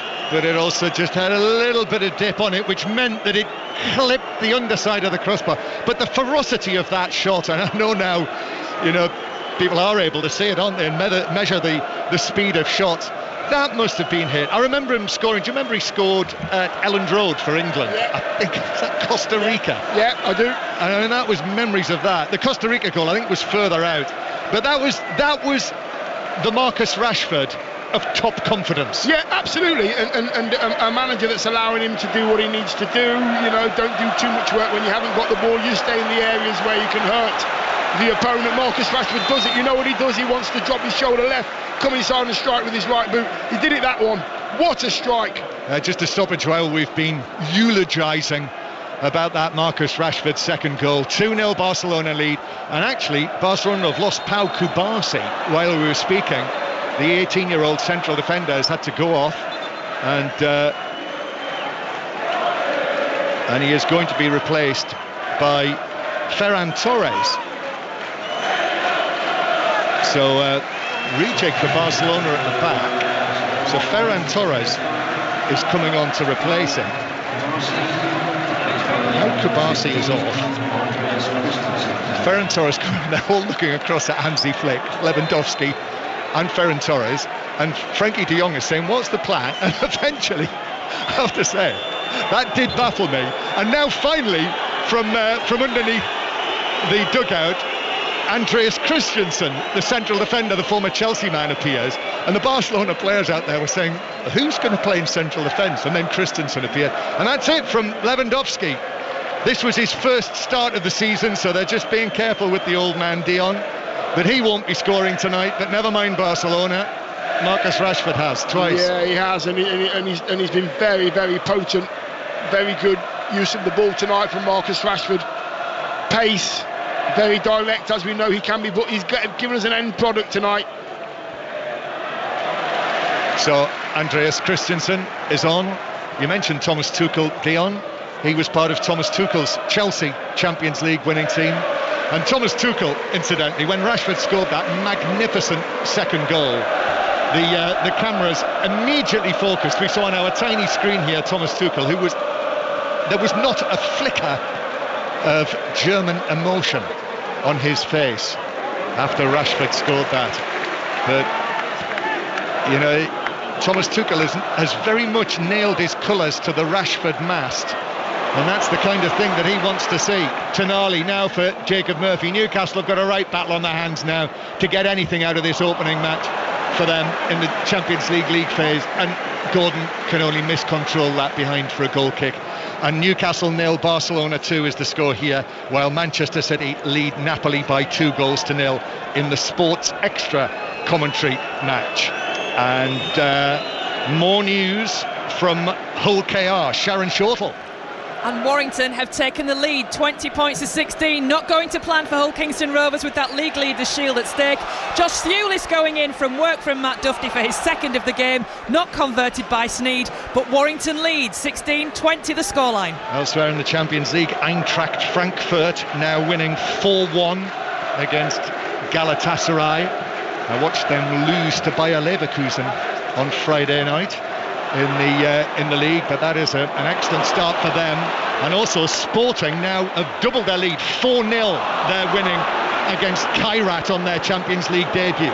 Rashford's pass downfield, 2-goal Rashford to Rafinha now with Ferran Torres in the middle, still Rafinha, left foot shot, but well wide of the mark, actually across the goal, wide by 6 yards, low and behind, rattling the hoardings, not the back of the net, Dion Douglas. Yeah, and I'm glad that Rafinha took that shot on, because Marcus Rashford had ran 40 yards and he was just arriving on the edge of the box unmarked. He could have rolled it to him. Marcus Rashford could have had a chance of his third. Took the shot on, no danger on Pope's goal this time.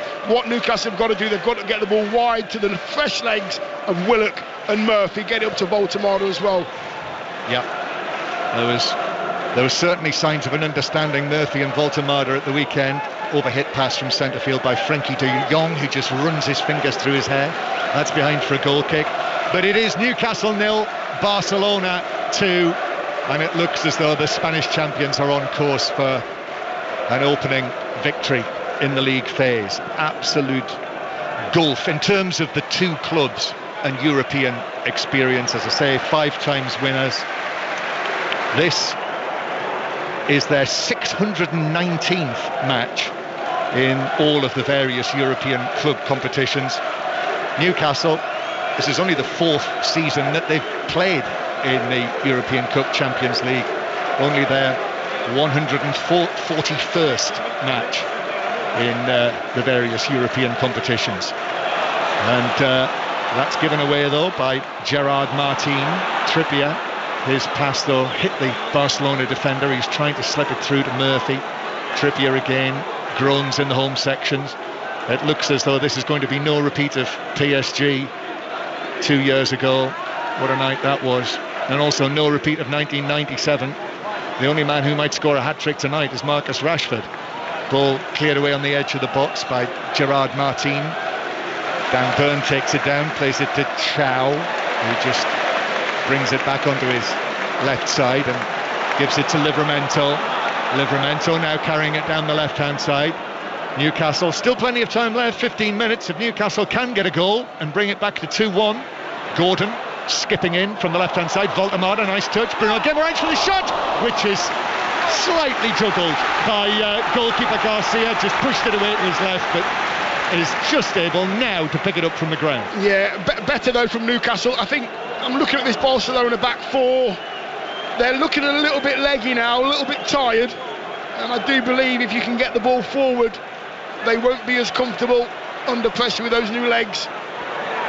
But here is Rashford now away again down the left-hand side. Rashford full of confidence, takes on Trippier in the box, but the touch was a little heavy and Trippier defended that well. I think he's feeling it, Trippier. Rashford's been running at him all night as the ball is impeded. Tonali was impeded, and that is a yellow card for the Barcelona number 16 Fermin Lopez.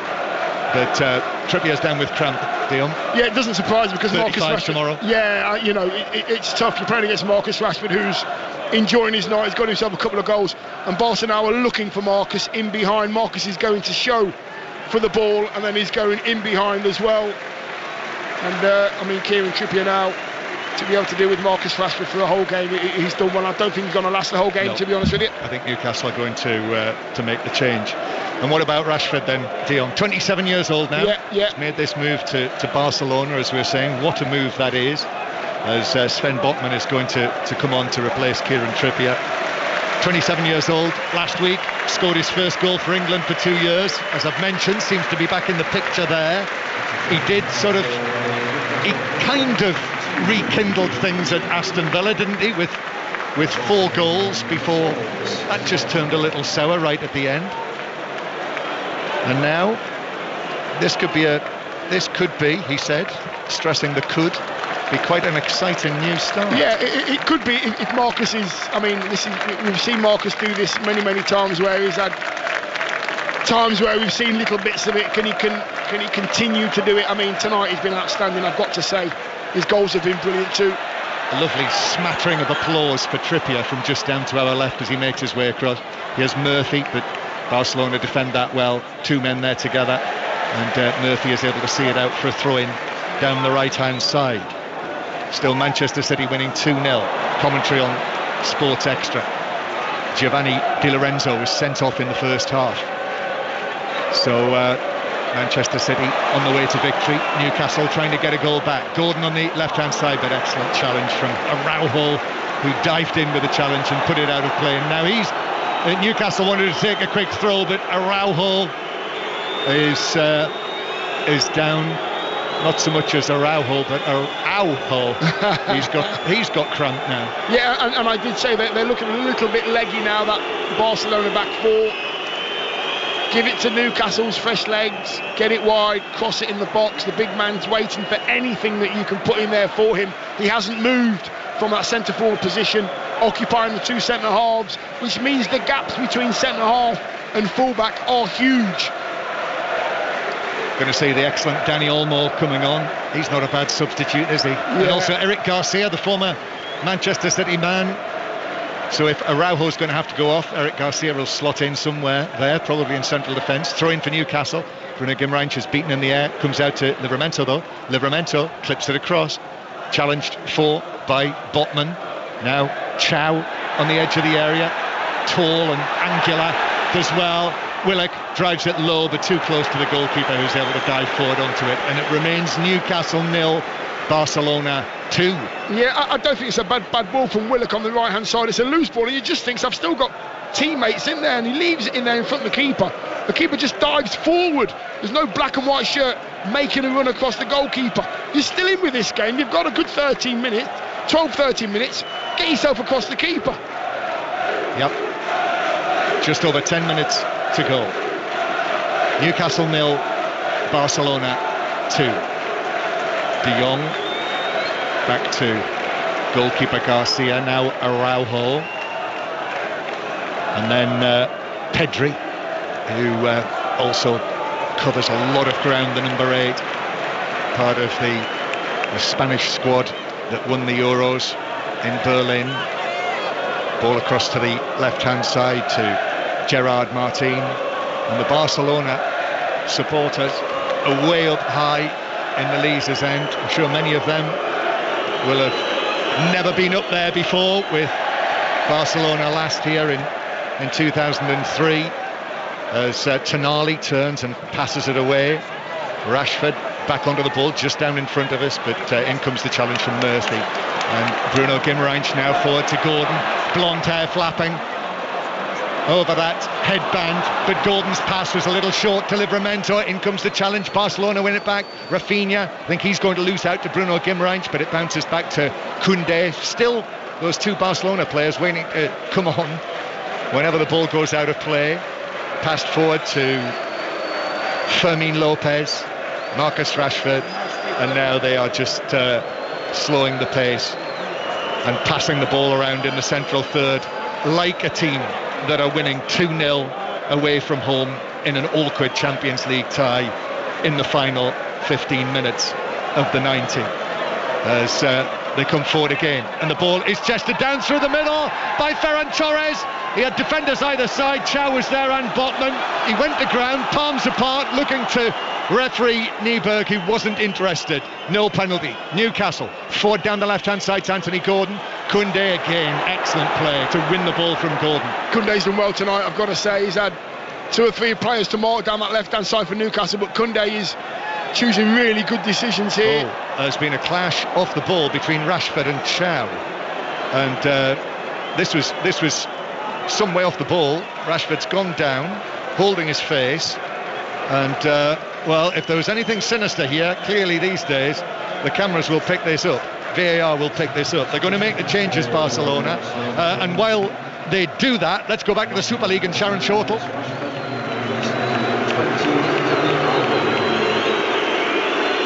By 22 points to 20. A wonderful try from Arto Morg, breaking clear a full 80 metres upfield to get at what could be a crucial try.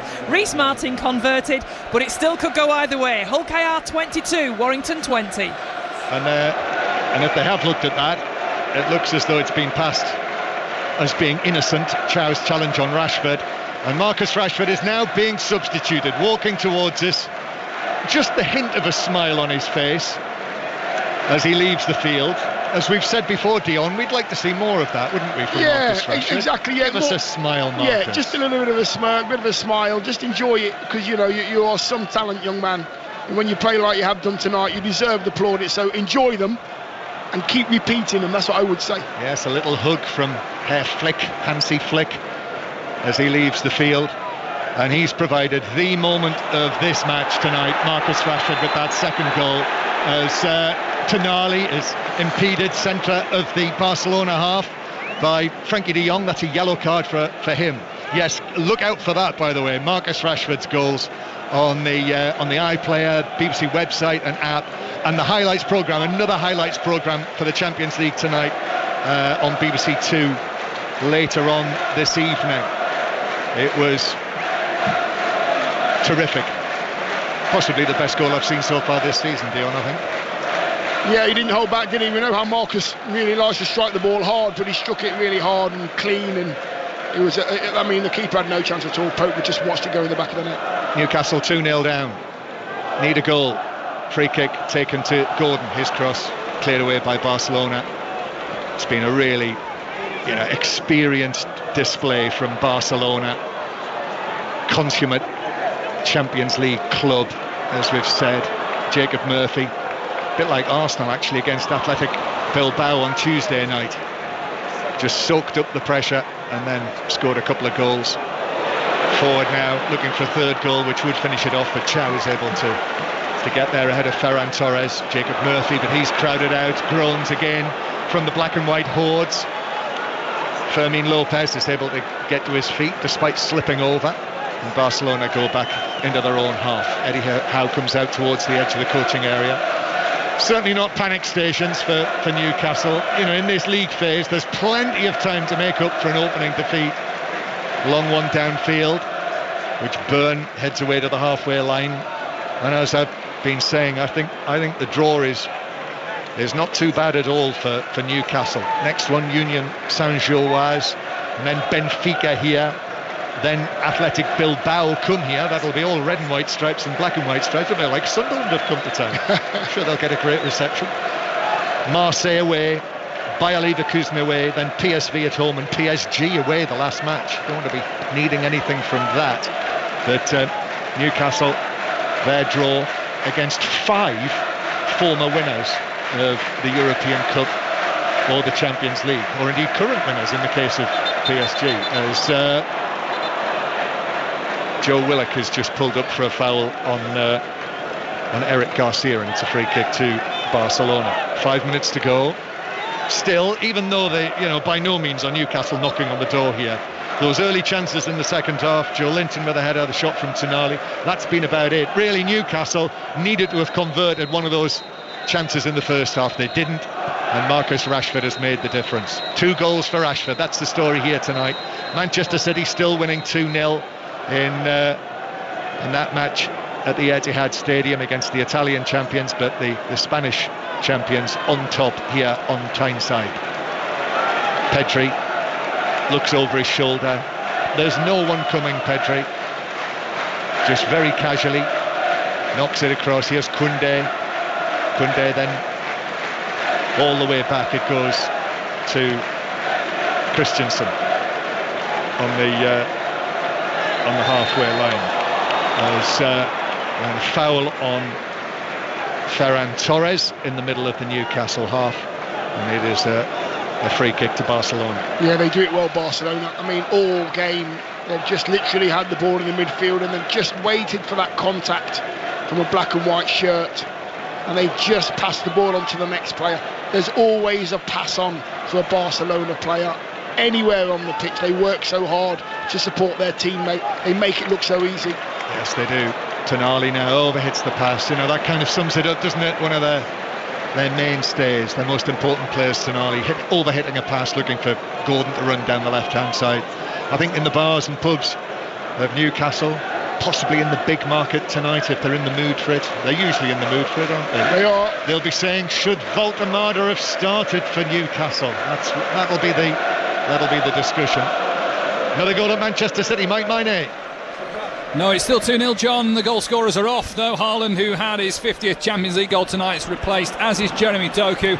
Billy Gilmour, the former Chelsea man, remember he moved here permanently in the summer. He's on for Napoli, but this one as comfortable as you'd expect. City passing it around in the Napoli half at their own leisure. Manchester City 2, Napoli 0. Yes, my fault, apologies, misheard that.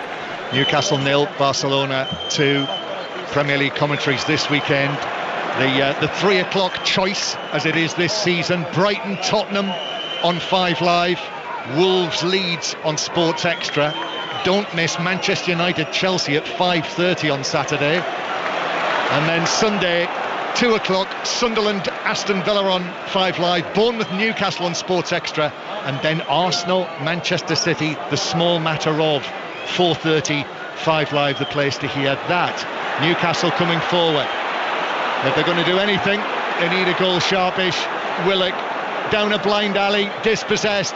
Barcelona pour forward again. Fermin Lopez carrying the ball a long way, then giving it to Rafinha. Rafinha in the box, the angle's tight, black and white shirts getting back, and then Fermin Lopez with the shot over the top of the crossbar, harmlessly. Yeah, it was. Radio Marker have picked up the volume, haven't they? I think they were. That was a full Fermin. They was expecting something to come out of that attack there from Barca. Nothing came of it, but still the commentary was outstanding. He's just got up. He's got up and left. He's had enough. He's got up and left. He's given the mic to his friend. Well, I wasn't expecting that. That was his final flourish, Dion. As Newcastle play it forward, but that's going nowhere. Yeah, it's going to be Barcelona's night, Dion. I think we can say that now, can't we? With a minute to go. I've been proved wrong before. Yeah, tonight, Newcastle, the first 15-20 minutes they're outstanding, but Barca just somehow seemed to weather the storm. Yes, Newcastle missed a couple of chances, but they've weathered the storm. They've been very, very patient. They've played some very good football, Barcelona, and worked hard as well when they haven't had it. And you know what? Marcus Rashford has scored 2 very, very good goals, especially his second one. Yeah, no Wissa either, of course, injured until after the next international window, and then Bruno Guimaraes passes it behind Murphy, and to throw into Barcelona on the halfway line. 5 Live Sport will be on the air till 10:30 tonight, so lots of analysis of Manchester City's win, as it looks as though it's going to be against Napoli. And very good win for Manchester United's women. We'll have more on that as well, I'm sure. 3-0 against Brann, so 3-1 winners on aggregate. And a throw-in for Newcastle. We're in the 90th minute now here at St James's Park, and Newcastle are going to have to do it in the remaining 7 matches. Remember, in the league phase, the 36-team league phase, you need to finish in the top 8 to get straight through to the round of 16, but if you finish in the top 24, you go through to the knockout stages. Bruno Guimaraes, Jacob Murphy's ball across, Gordon with a chance, it's in! It's the first Champions League goal of the season for Newcastle, maybe too late, steered in by Anthony Gordon. 2-1 now to Barcelona as we move into added time. Yeah, and that's what I did say, move the ball a little bit quicker. The Barcelona defence looking very, very leggy in this last 5-10 minutes. They moved it quickly. 1, 2, 3 touches, went out wide. Murphy's in the box, and I think he comes in from the left-hand side as well. What a great goal that was from Anthony Gordon. Well done, Newcastle. There's still a few minutes to go, John, you never know. Excellent pass from Murphy again. Brilliant ball. Set up the goal here for Voldemort. 7 minutes of added time. Listen to the roar now. Now Barcelona suddenly, in a stadium that had gone so quiet for St James's, now will be full of life. And Barcelona, coming for Tominari, has pulled back Dani Olmo, who wins the free kick. And another roar from the stands. 7 minutes of added time. I think that's enough time to score a goal. Every chance Newcastle. Just concentrate. This last little 2 or 3 minutes, they picked up the pace a little bit, Newcastle. 2-1 now, after Anthony Gordon gets on the score sheet for the first time this season. As I say, just the 4th goal that Newcastle have scored this season. Back it goes and out of play. Pedri just allows that to roll. Out of play on the halfway line. Eddie Howe just walks forward. Hansi Flick has a look at the watch on his left wrist. I make it we are in the 2nd minute of added time. Newcastle fans on their feet saying, how long are Barcelona going to take this throw? And then Jacob Murphy dives in on the challenge. It is a free kick. Jacob Murphy turns, hands on his head, mouth wide open, looks as though he's just had the greatest injustice of all time perpetrated against him. That was a free kick on Garcia. You know, the strangest thing, yes, it was a free kick, clearly free kick. The strangest thing, Garcia, I think it was Garcia that had the ball in his hand taking the throw in, and the referee was walking towards him and put his hand in his pocket for his yellow card, and then he pulled it away. I just watched the referee do that. Well spotted, Dion. They're going to make another change. This is all about managing the game now. Barcelona, actually though, instead the ball is passed forward for Ferran Torres with a run, and Sven Botman comes across with quite a meaty challenge on him in the full-back position. The ball was running behind the dead ball line, and Barcelona now making what I think, is this their final change? Last one, I think. Last one, isn't it? Yes, it is. Yeah, and it is the young midfielder Marc Casado. The final score in the Super League is Hull KR 28, Warrington 20. Hull KR have won it, and that means they have won the league leaders' shield. Behind for much of that match. We'll have more on that at the end of this match. But also Manchester City have won 2-0 against Napoli. More to come on that, but an opening win for Manchester City against the Italian champions. 2-1 to Barcelona here, deep in added time. And Pedri coming forward into the Newcastle box. Pedri playing it back now to Rafinha. Across it comes to Casado, the substitute who's just come onto the field. I'm not sure who it was who went off actually while all those scores were going in. It was Fermin Lopez who was replaced. Well spotted, Dion. as Barcelona go back towards the halfway line. We're in the 4th minute of 7 of added time. Newcastle do finally get the ball back. Livramento hoists one forward, downfield. Come on, shout the Toonami. Gordon gives it away, groans. However, never mind. Livramento is quickly onto the loose ball. Back to Gordon. Gordon now sprinting down the left wing. In comes the challenge. Livramento is able to keep possession for Newcastle. Back to Tonali. You're going to hear wherever you are in the UK, if Newcastle score a second goal here, you will hear it. The roar from St James's Park. Out of play though, deflection off Tonali. It's a throw-in to Barcelona, who suddenly go into slow motion. And you don't blame them. Any team would. And then a little foul on Pedri by Bruno Guimaraes. We're in the 5th minute of added time, 2 to go. Yeah, I mean, all these fans here in black and white shirts could see that Murphy was free as anything on the right-hand side, but they just couldn't get the ball from left to right quick enough. He had a one-on-one, and they would have fancied him as well. Could have been their last chance. Will they get one more chance? Everyone in black and white here just hoping for one last chance.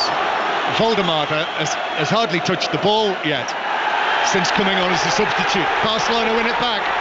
Played down the right-hand side for Rafinha. Rafinha, is he going to go to the corner flag? No. This is Barcelona. Across it comes. Olmo with a shot. Excellent save by Nick Pope down to his left. Super stop to keep it at 2-1 Barcelona. Brilliant save from Pope.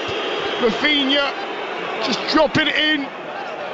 Teammate comes along, just steers it into the corner. It's going in. It's going to be a great finish. Yep, but it's almost. a lovely, really good, lovely save from Pope down to his left. Had to shift his feet out the way and palmed it around the corner. We're in the penultimate minute now of added time. Newcastle 1, Barcelona 2. This is the Champions League on 5 Live. Lights shining down at St James's Park. Newcastle can't get the ball back from them. De Jong, then forward. Little exchange of passes. Rafinha gets it back. 2 Newcastle players on the challenge. Barcelona keep the ball. This is what they teach them at the academy, of course. Koundé now takes it forward, and then back it goes towards the halfway line. Forward through the middle, and the shot is deflected from Ferran Torres, which takes it over the top of Nick Pope's crossbar for a corner to Barcelona, and I'm not sure they are going to get a final chance. 45 seconds to go. Yeah, Christensen there, centre half for Barcelona, looking at his manager as if to say, can I go, can I go? The manager says, no, you stay where you are. Let's hold on to what we've got. I make it now. We're into the last 30 seconds of the 7 minutes of added time. Barcelona are going to take this corner short. There is nothing more certain in the world. They do that. Then Rafinha, back centrally to Pedri. Then Rafinha again, a low shot that Nick Pope goes down on. This is it. He gives it out underarm. It's got to go long and forward. Only seconds left.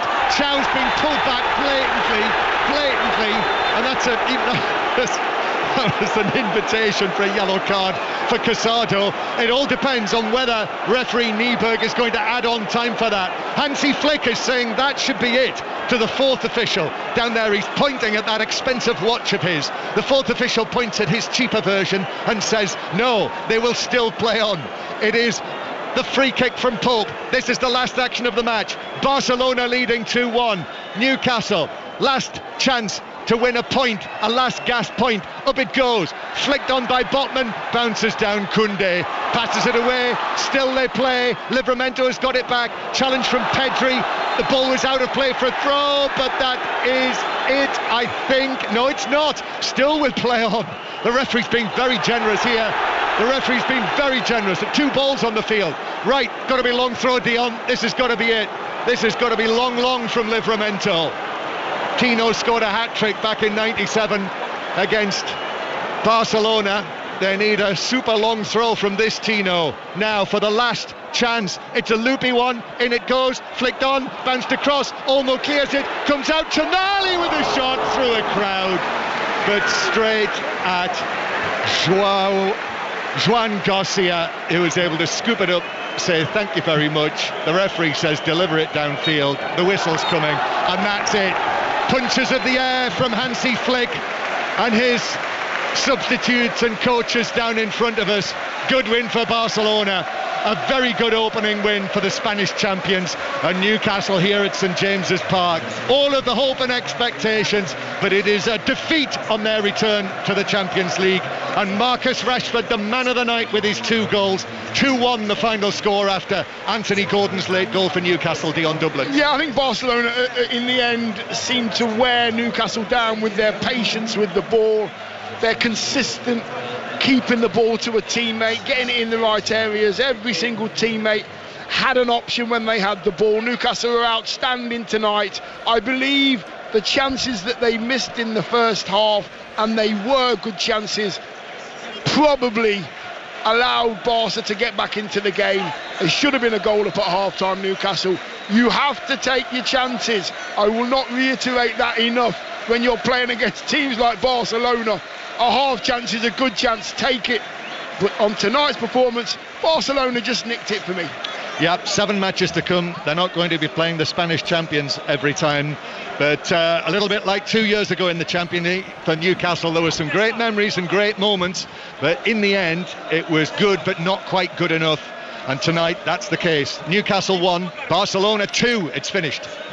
So plenty to talk about, plenty to discuss. We'll try and get some reaction on. If we don't, then you will hear it during the course of the night here on 5 Live in the Sports Bulletins, on the Football Daily Pod as well. So in the Men's Champions League tonight, Club Brugge beat Monaco 4-1.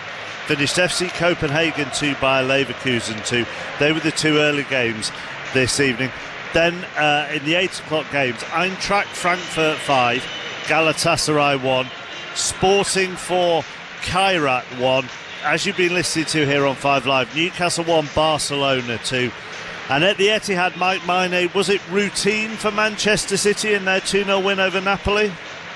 Yeah, they cruised to it in the end. Unlike last season, the Blues do beat Italian opponents on match day 1. Napoli rarely in the game. I can only think of one save from Donnarumma in the first half. The turning point was certainly Napoli captain Giovanni Di Lorenzo, sent off midway through the first half when his lunge saw his studs barely graze the ball. It took out Haaland in the process, trying to get in on goal. The referee went to the screen, he reviewed it, deemed it was a red card offence. That was the end of their chances. It was the end of Kevin De Bruyne's return too. He was subbed off quickly as Antonio Conte reshuffled. Second half, Haaland became the quickest player to 50 goals in the Champions League, just 49 games. He headed home a Foden lift up on the edge of the penalty area. Jeremy Doku impressed. He got a goal with some lovely footwork, dancing past 2 defenders as well. So it finishes at the Etihad, Manchester City 2, Napoli 0. Big night for Manchester United in the Women's Champions League. An Elizabeth Turland hat-trick means that they beat Brann 3-0 on the night, 3-1 on aggregate. So they qualify for the main draw of the Women's Champions League to Manchester United for the first time. Hull KR have won the League Leaders' Shield in Super League. They beat Warrington 28-20. Hull FC, who had been in a playoff race and were in with a chance for a playoff, were beaten at home by Catalan by 26 points to 22. So much to delve into what's happened at St James's Park, with Barcelona beating Newcastle by 2-1 thanks to 2 goals from Marcus Rashford. Get the thoughts of Dion Dublin and Isaac Hayden very shortly. But on the basis of the second half, John Murray, you felt Barcelona had more control of the game. Yeah, I often say to you, Mark, don't I, on 5 Live Sport, there's no substitute for experience. Barcelona have stacks of it. The team that Newcastle picked tonight had 100 previous Champions League appearances between them. Lewandowski on his own had 33 more than that. But if you're Barcelona, you need stars, and the star tonight was the on loan Marcus Rashford in front of Thomas Tuchel sitting here in the St James's Park stands. It was Rashford who scored the 2 second half goals for Barcelona. The first set up by Koundé, headed into the net from 12 yards, and the second, an absolute cracker from Rashford. That was vintage Rashford. He was substituted. He wasn't able to get a hat-trick in the Champions League in the Newcastle-Barcelona match like Faustino Asprilla back in 1997. They almost coasted to victory until that late goal from Anthony Gordon, but Newcastle weren't able to create enough here tonight. But as I say, I feel that that better opportunities will come in this Champions League phase for Newcastle to pick up points than they had here against the Spanish champions. It's not going to do Marcus Rashford's chances of a regular starting place any harm, is it? That second half in particular, Isaac. He's going to have a battle on his hands because obviously they have Rafinha and Lamine Yamal. And in the first half, you kind of felt that maybe Kieran Trippier was getting the better of him, but he had a fantastic second half. Yeah, second half, that was the Marcus Rashford of old, really. The two goals were absolutely outstanding. I mean, the header, to be able to produce that power, and the goal that he put on to put it in the corner was fantastic. And the second goal, people will be watching that back over and over. And there was just moments after that second goal in particular, you could see that he was oozing with confidence. It was a lovely switch of play to put Rafinha in, I think. That probably wouldn't have happened for him if he hadn't have got that boost from the goal. So, you could just see second half, it was almost a Marcus Rashford show. But I've got to be honest, Pedri and De Jong in the middle of the park controlled the game in the second half, and Newcastle just couldn't get near them. And I think Newcastle will be disappointed, especially on transition. A lot of the first passes were not getting to their targets, and they were choosing the wrong decisions and turning the ball over too quickly, which gave Barcelona the impetus to transition and ultimately win the game. I know we talked, didn't we, Isaac, pre-match about the strength of Newcastle's midfield. Yeah. And I suppose this is the key to being an elite professional footballer. But De Jong and Pedri just make it look effortless. Yeah, I mean, technically, arguably two of the best in the world. I think physically, obviously, Newcastle's midfield three would overpower them, but as I said, football's not all about physicality. We found that with the previous Barcelona teams, and it was Xavi and Iniesta that were doing the same thing. So, as I said, technique in that middle area of the pitch is vital, and they just controlled the tempo of the game and slowed it down when they needed to, sped it up when they needed to, and ultimately Newcastle couldn't get near them. But I do think that the transition or period, the first passes that Newcastle had when they won the ball back, just in the second half, they weren't finding the passes and the rhythm. So they were never going to be able to build up momentum in that second half. Sorry to butt in, Chappers, but as we're talking about midfield there, about De Jong and Pedri, what they do so well is they allowed Guimaraes and Tonali and Joelinton to get so close, and then they just popped it round the corner and got it again. That's just knowing full well that they're not physically going to overpower this Newcastle midfield, but we can pass around you. You can't foul us, so we'll just pass around you and keep the ball. They did make it look so easy. I've got to give a shout out to Koundé. I thought he was outstanding at right back tonight. And he put the cross in, didn't he, for Rashford's header, I wanted to ask you about Dion, because the second goal will get so much attention because it's just a wonder strike, isn't it? It's such a clean, beautiful hit. Absolutely. But the first goal it's just a really good header. I know in commentary you said it was too simple for him with the way that Cher dropped off, but it's still a great header. Yeah, it's a very good header. It makes it so much easier. The cross comes at the right height. He's coming into an area where he's in the centre of the 18-yard box, and he can go any corner he wants to go into.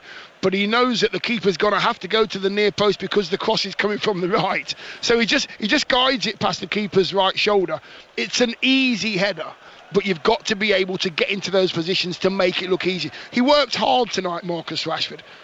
There wasn't quite a smile, bit of a smirk, but he worked hard. He got his goals. His second one was outstanding, but he worked harder for the first. You'd say easy header, would you? Yeah, I would. Yeah, I say it was an easy header. Someone that has, it's hard work scoring headers, Chappers. You got to put yourself in the right position. Yeah, no. I'm just laughing at Isaac's reaction to. Do you think it was an easy header? Try to give him a bit more credit than that. I think I understand what Dion's saying there. I think because he was unchallenged, there was no nudge in the back, or he wasn't having to aerially challenge anyone, so it was guiding it in. But I think the pace of the cross did make it a lot easier. But still, to finish in the corner like that, he made it look easy, didn't he?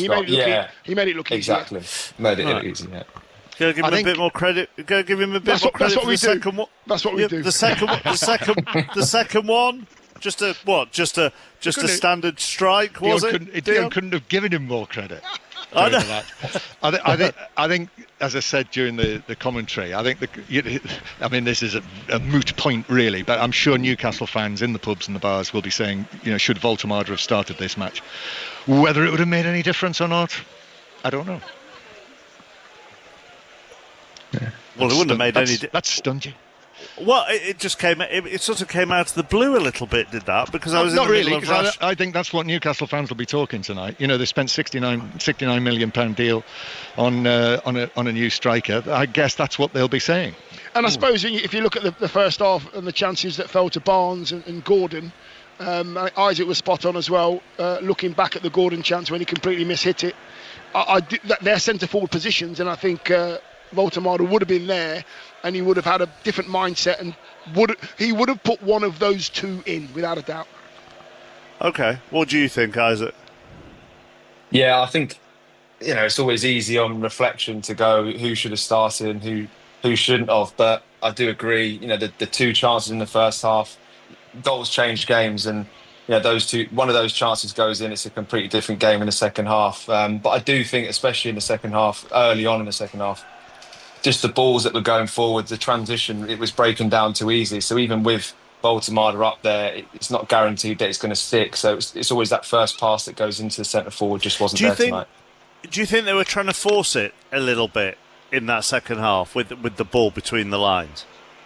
Yeah, you could see that they were trying to transition too quickly on some occasions. Sometimes it's about making 1 or 2, 3 passes before you make that move forwards. And I think with the goal, it was quite poignant, really, because it was the first time they really connected 3 or 4 passes, played it wide, and then Murph doing what he does best. That first time cross was fantastic, and as I said, a good finish from Gordon. But I think it came a little bit too late in the game. They needed to string a few more passes together early on and then build to go forwards. But they're playing a team tonight, Newcastle, in Barcelona, that are, in terms of the development as a team, they're way ahead of Newcastle. You're talking about genuine contenders to win the Champions League this season. As I say, I expect Newcastle to go far in the competition, but Barcelona, you're thinking, well, it's not a stretch of the imagination by any means to see them lifting the trophy in Budapest at the end of the season, is it?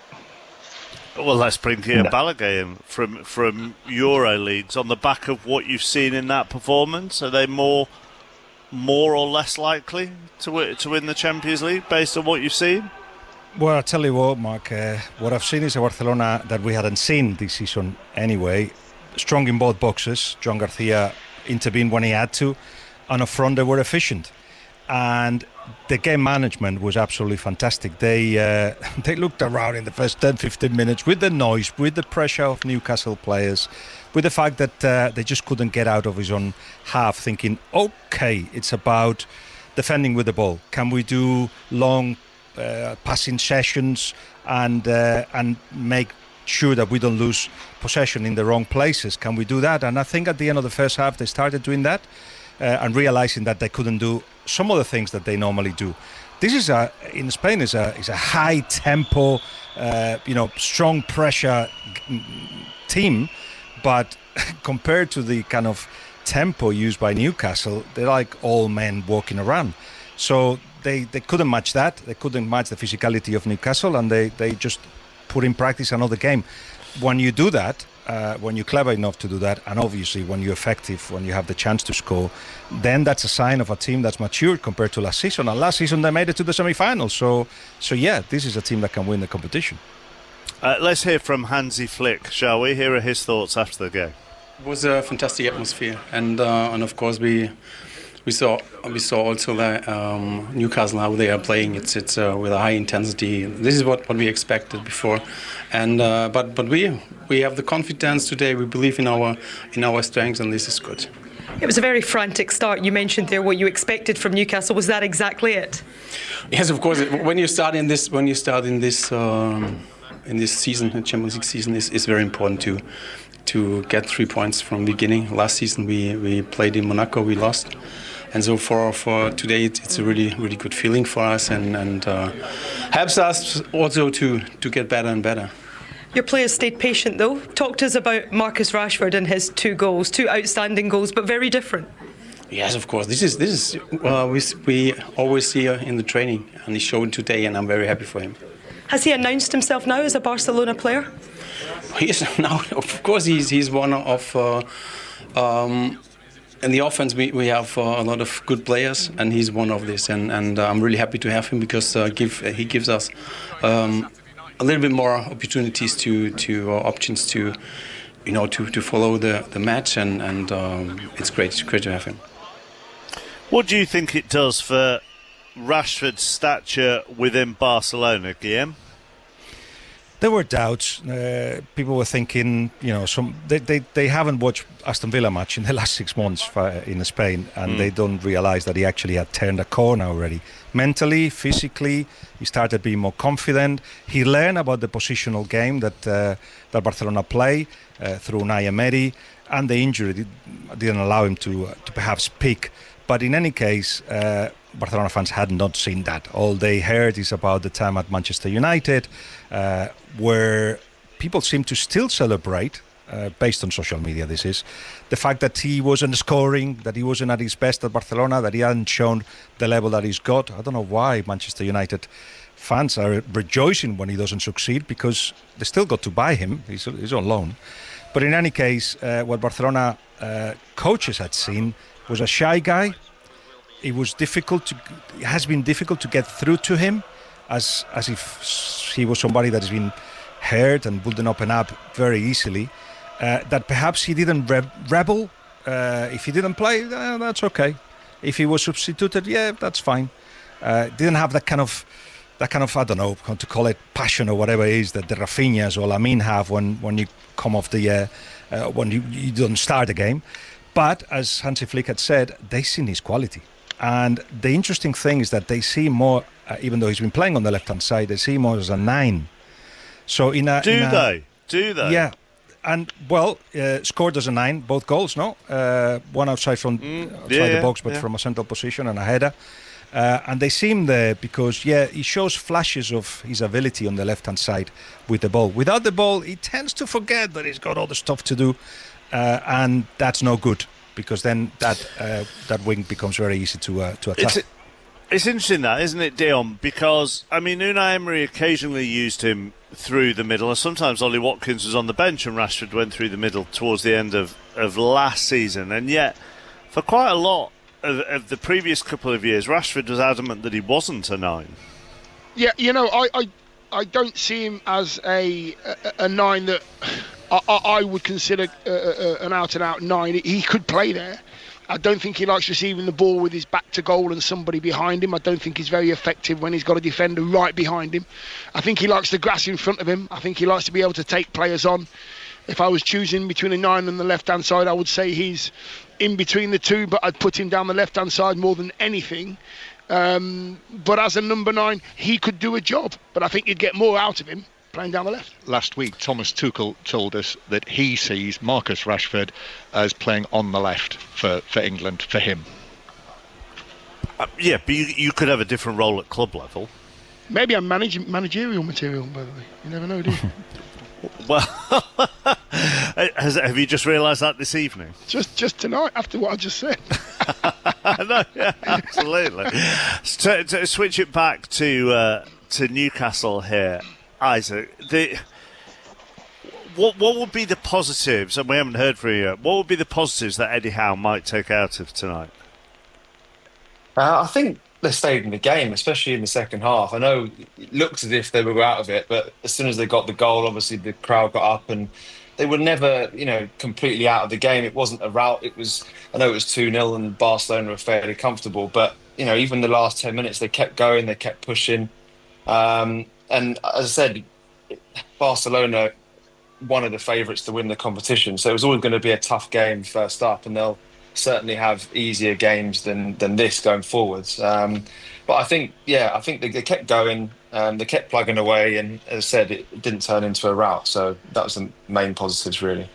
Do you think, as John threw in there will be debates about why Voldemort didn't start?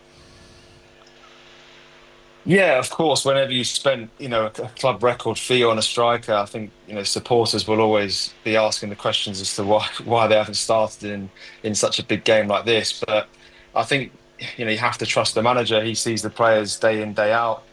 Nobody knows the ins and outs of how he was feeling after the Wolves game at the weekend. As we said before, I think he came out and said that he felt the effects physically of the Premier League's first game of high intensity for him, and he might be feeling the effects of that, so we don't know that. But, I think the tactics were clear, especially first half, first 10, 15 minutes. It was electric, pressing from the front. And, like I said before, the pressing tactics that Eddie likes to have maybe weren't suited to Valdemar today to start. And obviously the plan was probably to bring him on for the last half an hour, but I think the game was tailing away at that point.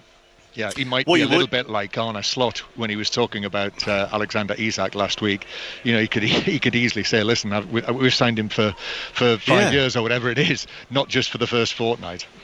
Yeah, and this is, as we constantly keep talking about, John, this is a very different Champions League now, and you can have a slightly iffy start and still rescue yourself when it gets into December. I was thinking exactly that when I was following the Chelsea match last night. They start off with a defeat, but there's plenty of time to turn it around. You'd agree, Isaac, would you? Yeah, of course. I mean, it's so early in his Newcastle career. I mean, it's like we just said there, and Arne Slot was saying about Isak, he's signed for 6 years, so it's not like he's got him for a couple of weeks. So there's so much time for him. The more training that he gets, especially with the group, because as I said, he's massive on the training pitch and putting time in there. So the longer he has with Eddie on the training pitch and the staff there, the better he'll be. And I'm sure he's going to be a great player for Newcastle. Which is, of course, one of the shortcomings of the extended league phase, the fact that there is enough time to turn things around. If this had been the group of 4 and you'd lost at home in your first match, then, the pressure's on. Yes, although you'd have lost, not that I'm trying to argue with you, but you'd have lost at home to the strongest team in the group, though, wouldn't you? Yeah, you would, but nevertheless, the pressure would have been on.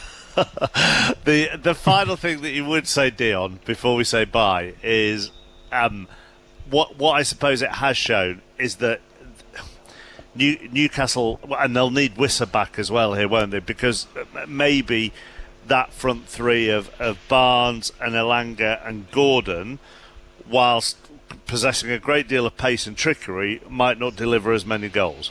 Yeah, maybe. I think, going off tonight's few chances, maybe. But I think what I'll take from this game for Newcastle is Newcastle can mix it with the best.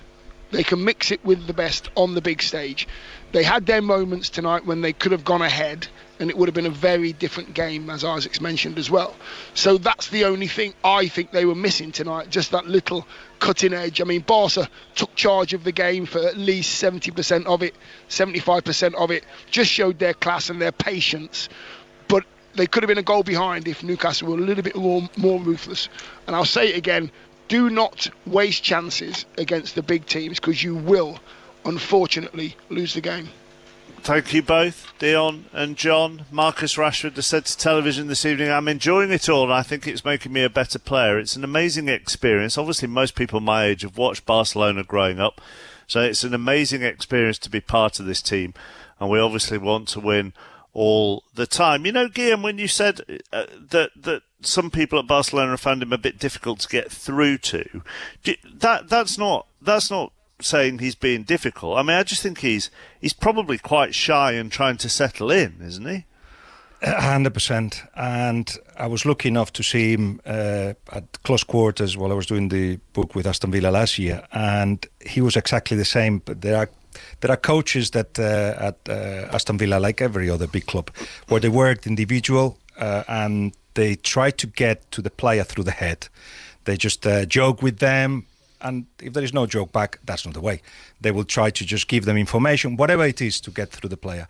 And they reckon that Rashford was the most difficult player in terms of getting through to him, until one day, boom, it clicked, because something they did in training, it happened during the game. He came back and said, oh, that thing that you said, can you give me some more of that?